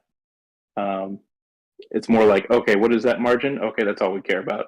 Shareholders, and I get it. They kind of rule most of that, but you got to kind of have. They put their foot down when they want to tell shareholders that, hey, Game Pass is going to work, and that's a big risk. So they need to at least be able to show on paper, okay, cool. Well, this last thing did do well. We're gonna, sure, our margins could be better if we stick and make Call of Duty or whatever. But hey, this was successful, so it's still good margins. But I think that's where we're just kind of getting to this big, capitalism is the way that everything works. But it's just like, to a point, it's getting to where you have to just squeeze to the point where it's just like, if it's not slightly good enough, just scrap everything, and it's just kind of leading to a bad, I don't know, where you're not just getting a groundbreaking, like, new stuff like you were, like, in the 360. Like, we're still getting good stuff, but, like, to the degree the plethora of it that we were getting in some past generations, that just kind of feels like lost, and it feels like we're in kind of like a more, I don't know, just like sterile part of the gaming. So I think some of that I think that's just kind of the ownership and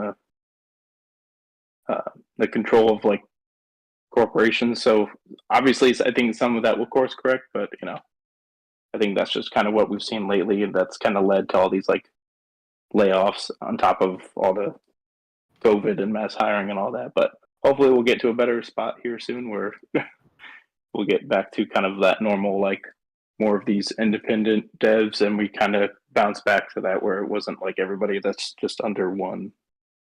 Obviously, Microsoft's kind of consolidating, but they're also letting devs that maybe don't belong under there. They're not just canning them, like like EA's done, like with Visceral, or just like ones that were still doing great things. Just like, hey, we're gonna either just, like, turn you into something else, or they're letting them do their own thing. So hopefully there's more of that. So, but that's my 2 cents.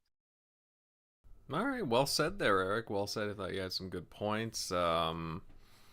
Yeah, next up, who we got? Dots. Dots, I'd like to hear your thoughts on, again, Sony with their layoffs. Do you agree with what Shockley was saying?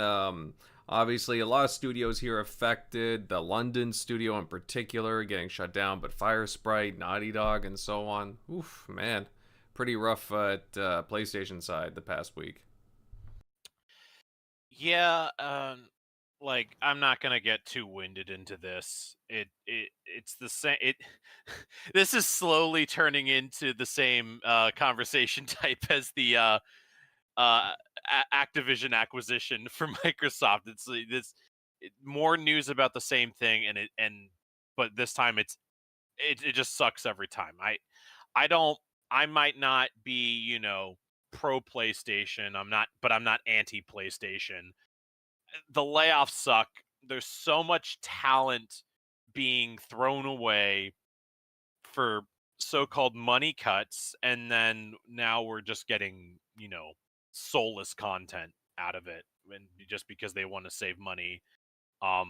Be it they're going to adapt to AI, or just cutting corners on games and content, or killing projects that people are extremely excited for. I know still, like, there was a couple Star Wars games on the list that are no longer on the list.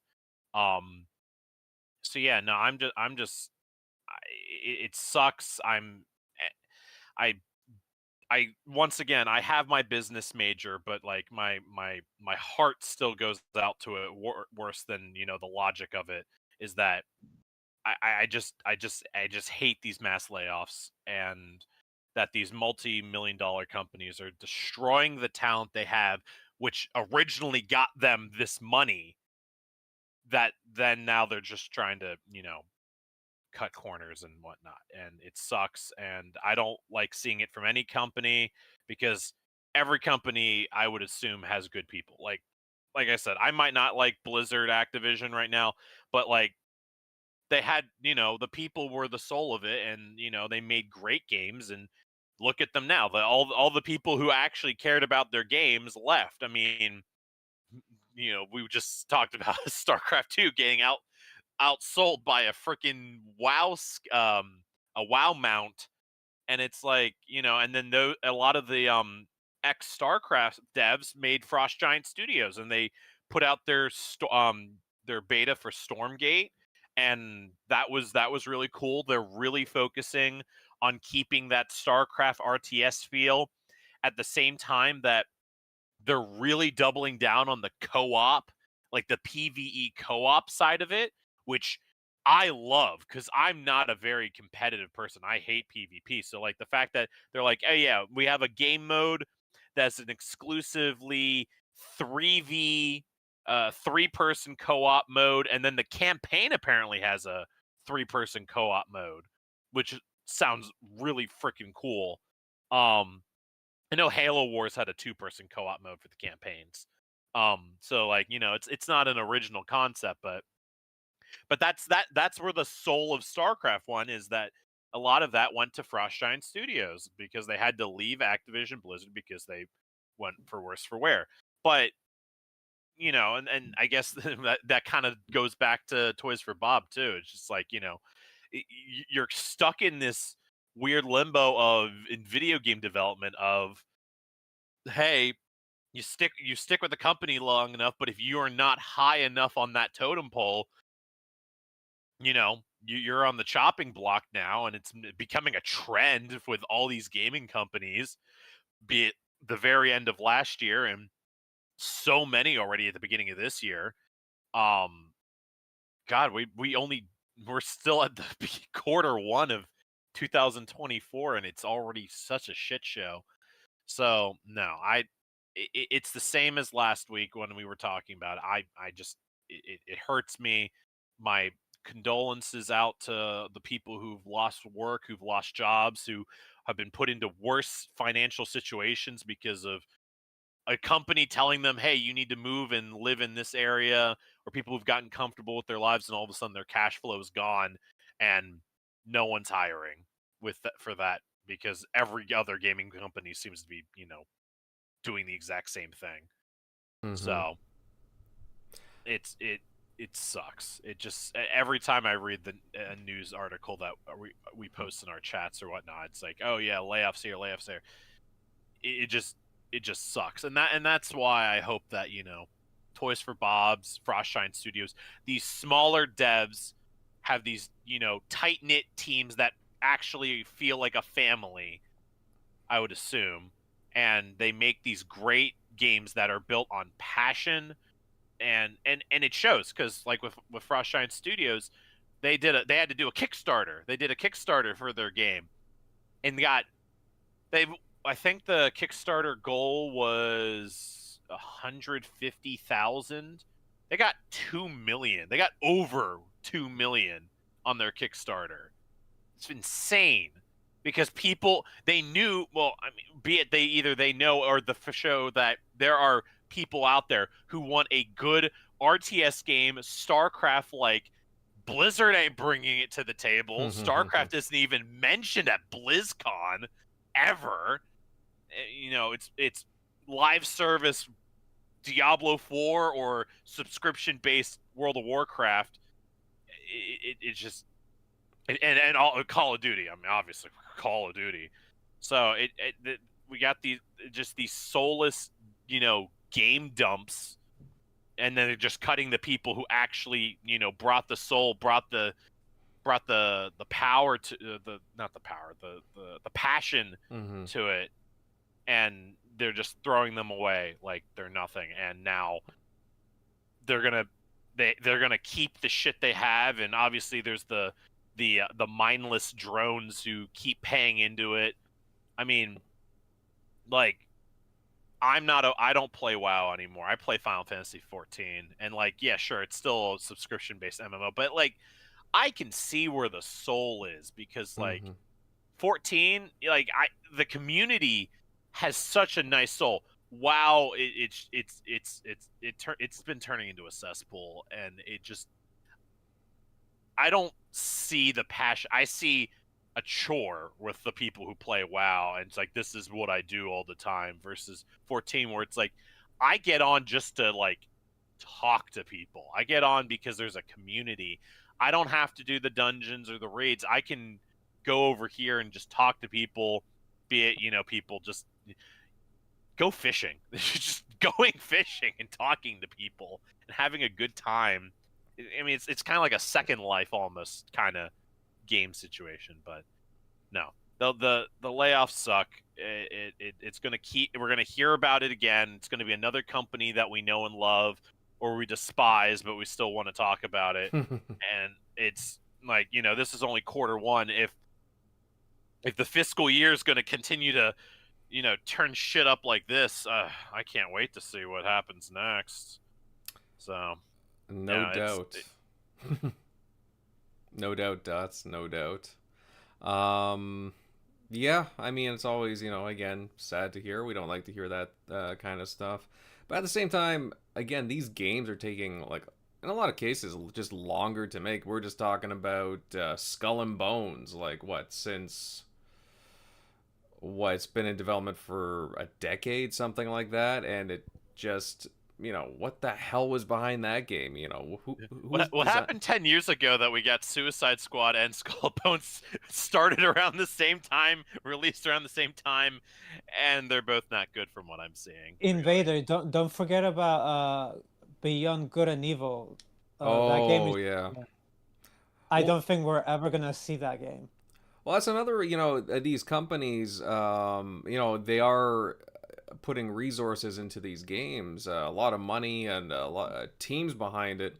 But then again, they're taking so much longer to make too, whether it be because of personnel as well, maybe they got the wrong team members behind it, or there's just not enough oversight on their part, right? And they're just spending money left and right lazily. Like, at least you're not one of those people. I have so many friends who are desperately waiting for Silk Song to come out. Don't even get me started on Silk Song. oh, At least well, you and me, Invader, we're still waiting for Space Marine 2. Like, we know what we want. it's Every time coming. that game gets delayed, we feel a piece of our soul just slowly get torn from our body. Yeah, I think MLD would agree there. He's pretty excited for that too. I'm waiting. Mhm. No, I hear you. But actually, speaking of the General, why don't you share with us your thoughts on the whole, again, the Sony layoffs? I mean, again, they shuttered the London studio, and a few other studios pretty affected here. Yeah, sure. Because I mean, for years, when people think of PlayStation internal studios, you think of the big ones. Your Gorillas, your Santa Monica's, et cetera, et cetera. No one really thought, no one really brings up Pixel Opus or Sony Japan Studio, Sony London, and there's a reason for that. I mean, the last few years, or at least last generation, you start to see the pattern. Sony's studios in that regard, they kind of just tapered off, stayed in the background, that kind of thing. Also read rumors that Media Molecule was also up for consideration. I wouldn't be surprised either. Their last game was Dreams in 2020, and that game just didn't do well at all either. So it's interesting that not even Sony, like the market leader, they're not even immune to this kind of things. And they're looking at what is making money and what isn't. And Sony London, they're just not making money.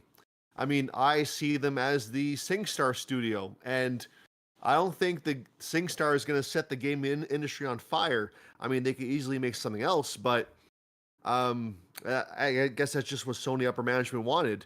They either want their developers to be making the live service games, or their blockbuster single player kind of games. There doesn't seem to be much room in between unless it's published. That is where they take more risks, like with Helldivers 2. Like, that was a very successful game for them, but that's not what their internal studios are known for. So that's where they will publish and do the odd genre that the other developers can't do. But it looks like there's no room for the smaller studio among PlayStation. So there is that. And with EA and Embracer, I feel like Embracer, they just bit off way more than they can chew. They bought so much so fast, and surprising nobody, they're paying everybody every month, and their games output isn't reflecting their payroll. So they had to make some, I don't know, it's just very, very, very foolish. Just how much they bought up and had zero future planning, and now have to do these fire sales just to stay afloat. Just very bad situation all around there. And as for EA, I can see why they're not doing Star Wars or other licensed games, because they just cost too much. I feel like Disney, they're charging an arm and a leg just to use their property. And that, in a way, is just not sustainable anymore. So we have to take that into account. AAA games are getting more and more risky. One bad AAA game can sink an entire studio. And if you're making a risky AAA game and you have to pay Disney a ridiculous amount of royalties just to make their licensed IP, yeah, I can understand why. I get it. Star Wars fans, they're very passionate. I get it. But this is the industry correcting itself.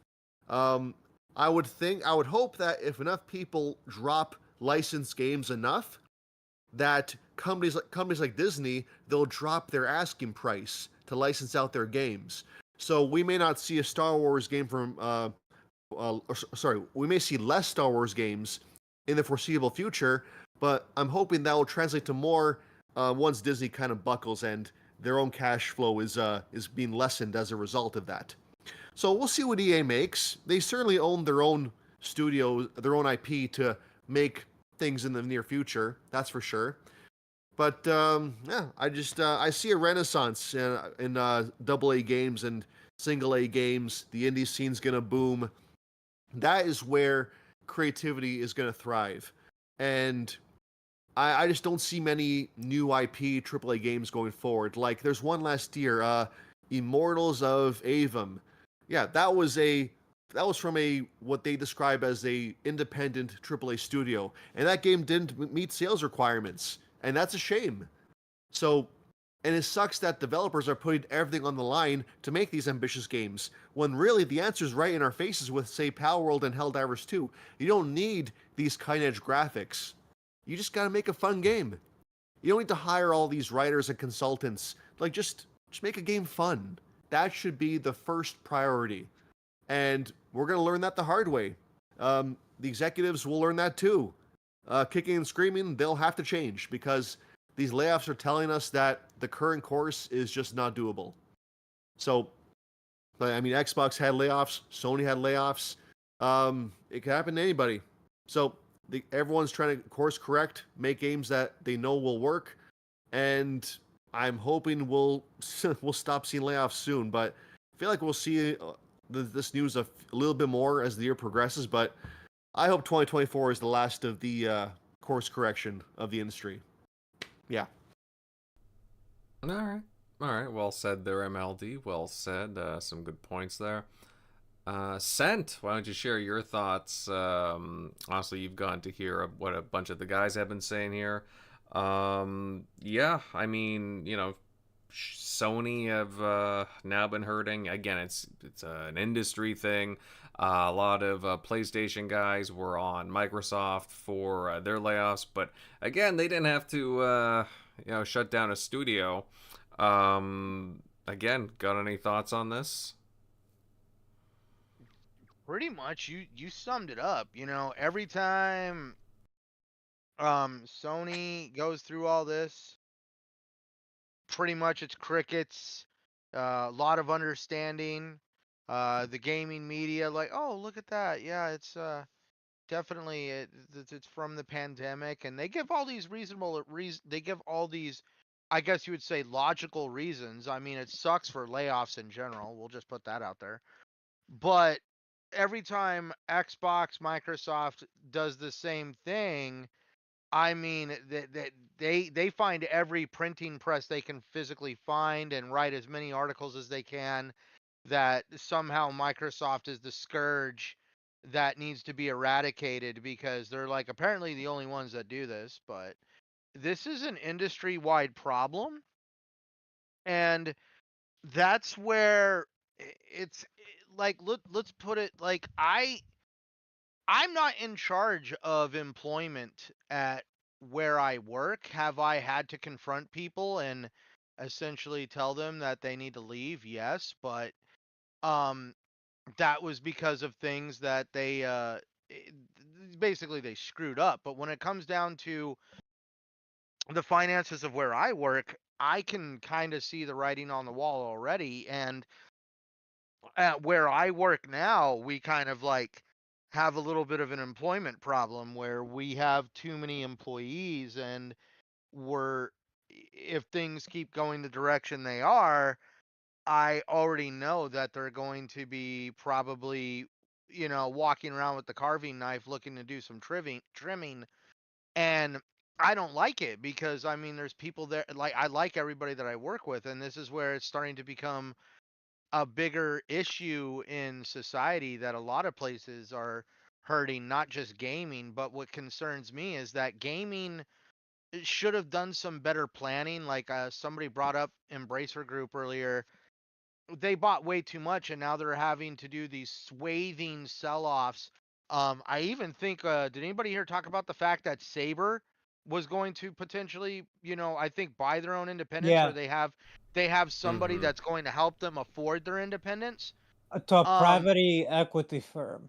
yeah, and that's where I mean like that's why I still stand by I don't care what anybody says, what anybody feels, how many Twitter spaces they want to have, or how many YouTube videos they want to come out and announce. Gaming right now is in such a paradigm shift that we have no effing clue what it's going to look like in the next 3 years because we're about to go through a little bit of a lull. Like, General MLD said we're going to see like a renaissance for AA games. Yes, but we're also, at least what I'm worried about, like we talked about earlier, is we're going to see a lot of game companies potentially try to hop on the games as a service bandwagon because they feel like this is like an easy out and an easy way to make money if you can get people to show up. And that's where I'm not gonna be one of those ones flying the flag high, like, woo, look at that. Yeah, Sony did Microsoft. I mean, did even worse than Microsoft because they had Jim Ryan show up and shake hands, give everybody hugs, give them the I love yous, and then sent them a couple days later saying, "Oh yeah, by the way, your studio is closed. Good job, suckers." I mean, like that was horrible. What Jim Ryan did was horrible. I would at least want somebody to show up and be like, "Hey, you do a good job, but we're going to be closing the studio in a few days." Not take me out for lunch and make me think everything is freaking gumdrops and lollipops and unicorns and rainbows. Um, and that's where I just really hope that the gaming industry is recognizable to me in the next 3 years because like I can handle Xbox games going multiplat. I can handle PlayStation games going multiplat. I can handle kumbaya across the industry and you able to play your game wherever the hell you want, and we're all sitting here on this podcast talking about the games we love to play and interacting with the chat, hearing about the games they love to play. But I don't want to be in a gaming industry 3 years from now where it's just basically make money quick with as little input as possible, and essentially we just go down the road of, are we going to see a point in gaming where there's going where those like dude, like when I played Mass Effect, the first game, it was all right. I enjoyed the hell out of it. But Mass Effect 2, when you see the Normandy 2 being launched out of that freaking launch bay and you're like, "Holy cow, they built a second one." And you just have that awe-inspiring moment of like, I am about to take this spaceship all over the galaxy and just really freaking like crazily make a difference in this game with that damn spaceship. Like I enjoyed the narrative experience that Mass Effect had created, and I just don't want to see stuff like that become few and far between. Like I mean, like we can even bring up God of War. Like I don't want to see games like God of War become few and far between. Like, could you imagine if by some chance Sony decides to scale back the budget for a God of War title where we don't see as much motion capture, or they didn't flip the bill for Christopher Judge to come back?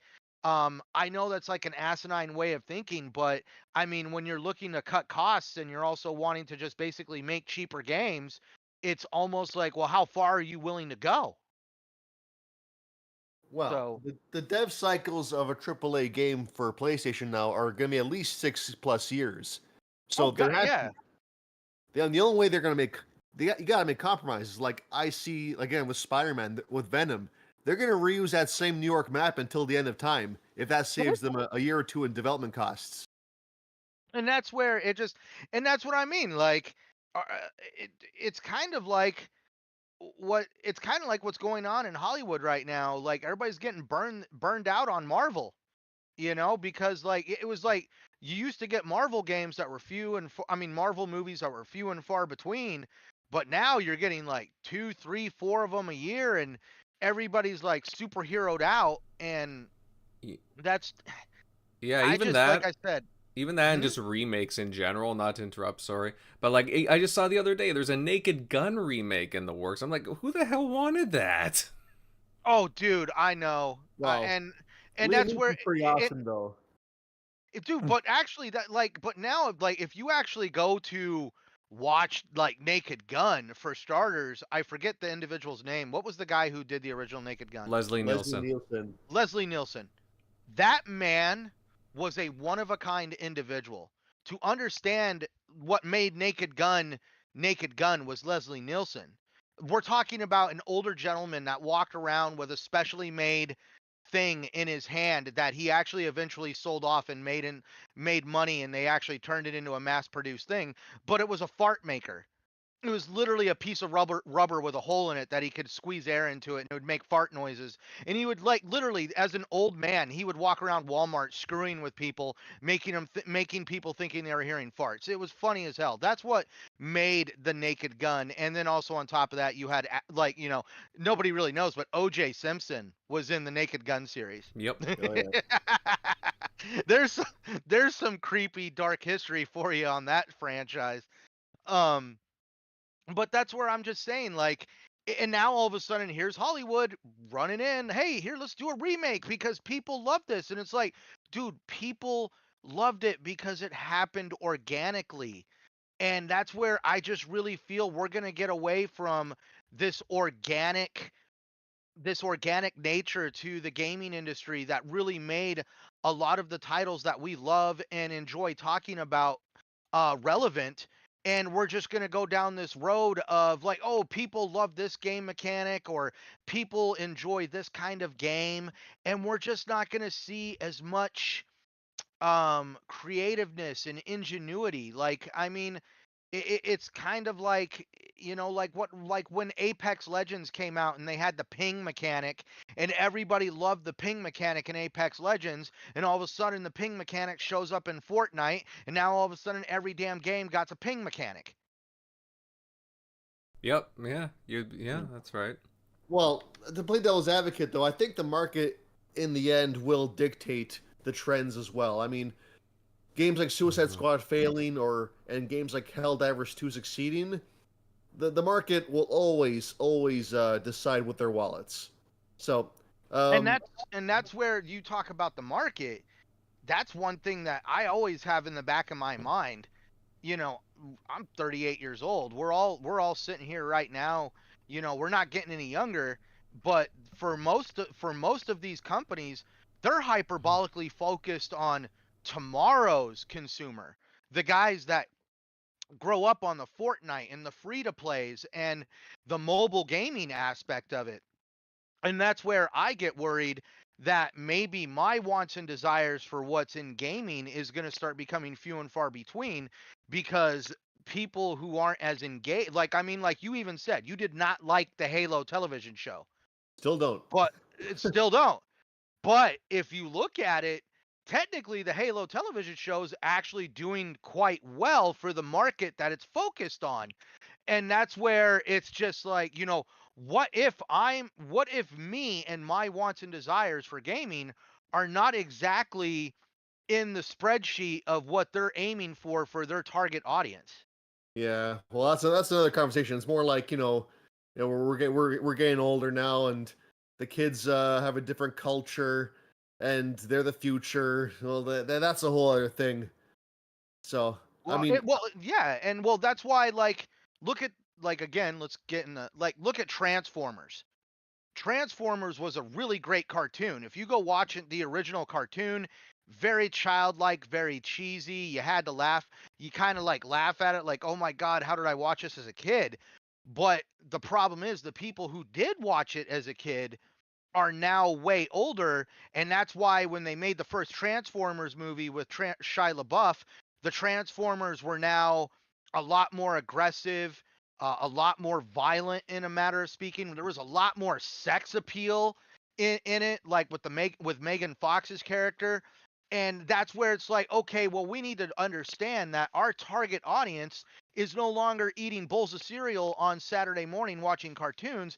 They're working their jobs, they have careers. These people are in their 30s, or well, at the time 20s. And so we now have to make sure that our that we make what we're designing, that we want it to work, is going to target the audience that grew up on that and they're a lot older. And that's why I always wonder, like, what is the end goal for at least gaming? Like, when is gaming going to become unrecognizable to me, because of the fact that I would rather sit here and play an Assassin's Creed game for 300 freaking hours than to dedicate 300 hours of my life playing like Power World. No offense to anybody. Mm-hmm. Yeah, I mean, I've kind of just gone into playing a bunch of newer, I guess, retro titles. For example, I know I have the bolt gun gameplay going on right now on the And screen. yeah. But like, I don't know, I've just been kind of like really enjoying that scene with the boomer shooters, just because I don't know, they've been really good throwbacks in recent years, and there's been a lot of So good ones. in my pastime, like, because last month was my birthday, I went out to a couple of the retro game stores here. I bought, I, for starters, like, got loaded up on the Splinter Cell games, because I want to make sure I have access to the Splinter Cell games in case anything ever happens to those. I also got, oh my God, what is it? Lord of the Rings, War of the North. Also, basically, I have bought more Xbox 360 games between last year and this year than I have in like 10 years. actually, yeah, same here. A lot. I've been doing a good mix of Series X games and 360 games, simply because that was just like the best generation for me. And I think for a lot of people, that's when games weren't overly monetized and they were creatively driven. Yeah, just being all those old gems I just didn't play back in the day. They're just as fun now compared to all the modern games. But yeah, I see what you're saying. Well, I still have to laugh when people want to bring up games as a service, games as a service. What is actually one of the best number one selling games of all freaking time, to where you can play the damn thing on a freaking refrigerator? Skyrim. That's what I'm just saying. Skyrim. What about that's why I just have to laugh at it. That's where I'm just like, dude, like please tell me single player games don't hold their glory. I mean, if you actually design a game that functions well and has a good story behind it and a lot of replayability, like, people will definitely keep that game going. Mm-hmm. Mm-hmm. Absolutely. Hey, lots of great points there, Sent. Lots of great points. Anything else to add? No, I know. I'm not trying to like drone on. Sorry. You I'll get are off the. I'll, you I'll get are off the soapbox and I'll go throw it in the fireplace. you are certainly not a soapbox is welcome. No worries. Grimes, I know you had made some comments before. Is there anything else you wanted to add? No, I mean, you guys have pretty much touched on everything. I mean, I do Mhm. feel bad for all the Sony employees, and I hope they find new jobs soon. And yeah, pretty much said quite a lot. So, and you guys did too. All right. All right. And to let Thimber know in the chat, if you tell me a game sucks, I'm gonna go out and instantly buy it just to see if somebody was lying to me. I actually own the Saints Row reboot, and the funny part is, I have yet to play it, but from talking to Wilmy Hood, shout out to him by the way, he actually if I remember when talking to him, he said he enjoyed the Saints Row reboot, and that's where I'm just like, dude, to each their own. Like in my opinion, games are subjective. You could like, there's games out there that I absolutely love that people hated, and vice versa. There's games out there that people absolutely love that I was just like, not for me. Pal World. Actually, speaking of that game, um, Epic Games gave it for free during the holidays. That they did, yeah. Yeah. So I have it on my library, but I haven't installed it yet. Neither have I. I mean, I downloaded it. I don't know if I want to touch it though. To No, be but- honest. I don't think you would like it to be. Oh, really?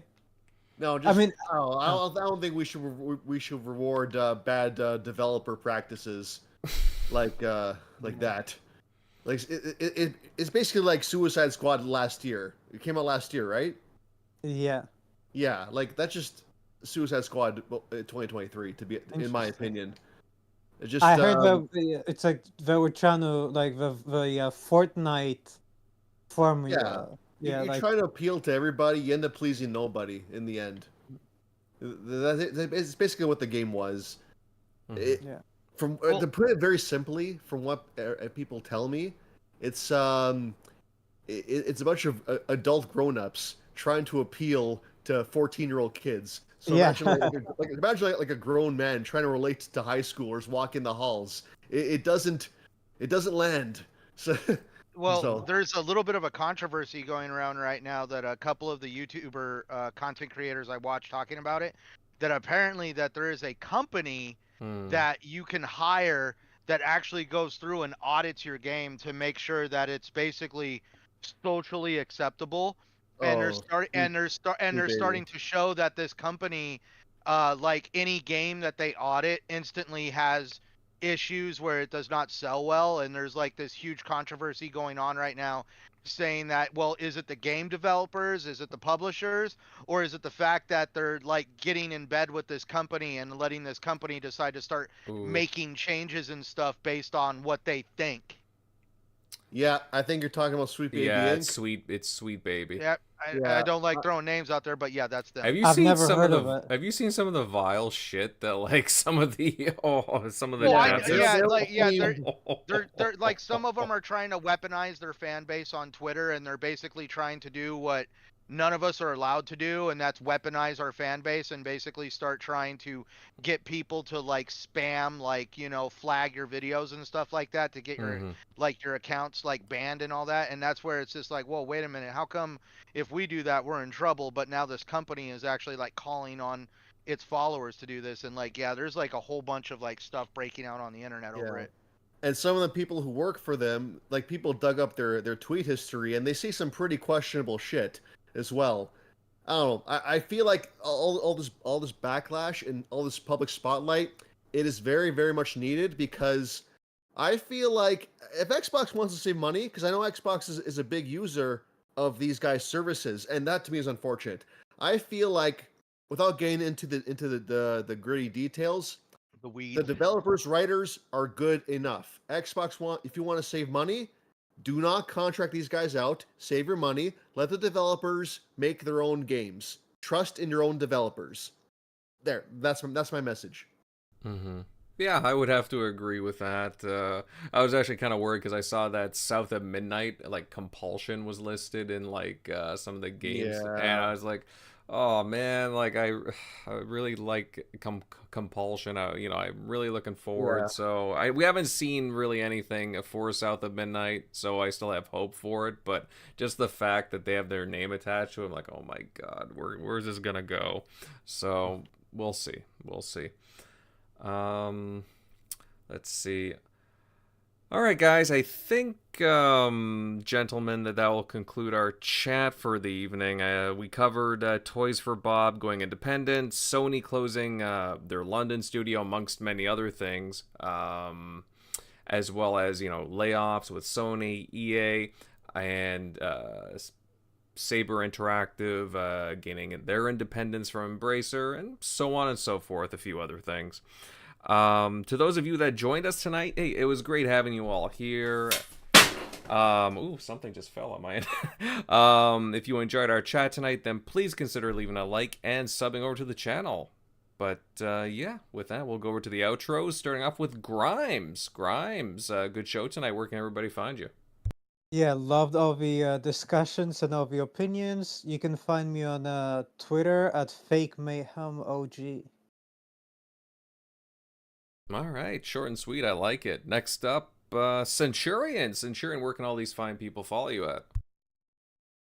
Well, guys, it was a great conversation. It's always fun to go back and forth with you guys and definitely pick your brains on what you think and what you like. Uh, Definitely for those that enjoy listening to my banter and want to hear more, please check me out at Centurion1307, YouTube, Xbox Live, and Twitter.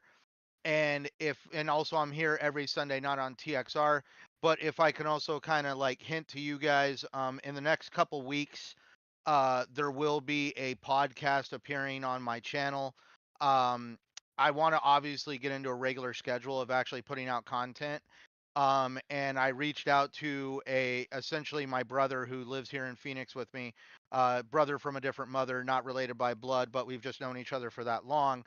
And we're going to decide to do a podcast together where we just discuss things about going on in gaming. But what makes it going to be very special about the person that's joining me is he does not partake in Twitter. He does not really watch very much YouTube. Everything he knows about gaming is either discussion around the water cooler or um, essentially things I tell him, or maybe an article that he might read every now and then on Google. So essentially, he has not been tainted by the crazy toxicity that takes place on social media. Interesting. All right, I look forward to seeing that sent. Definitely, can't wait to get a date on that. So looking forward to it. I'm hoping to have it up in the next couple weeks. I just thought it would be nice because everybody always wants to talk about the casual gamer perspective, and he will flat out say he's like, I am a casual gamer because I don't go into depth like you do, and he's talking about me.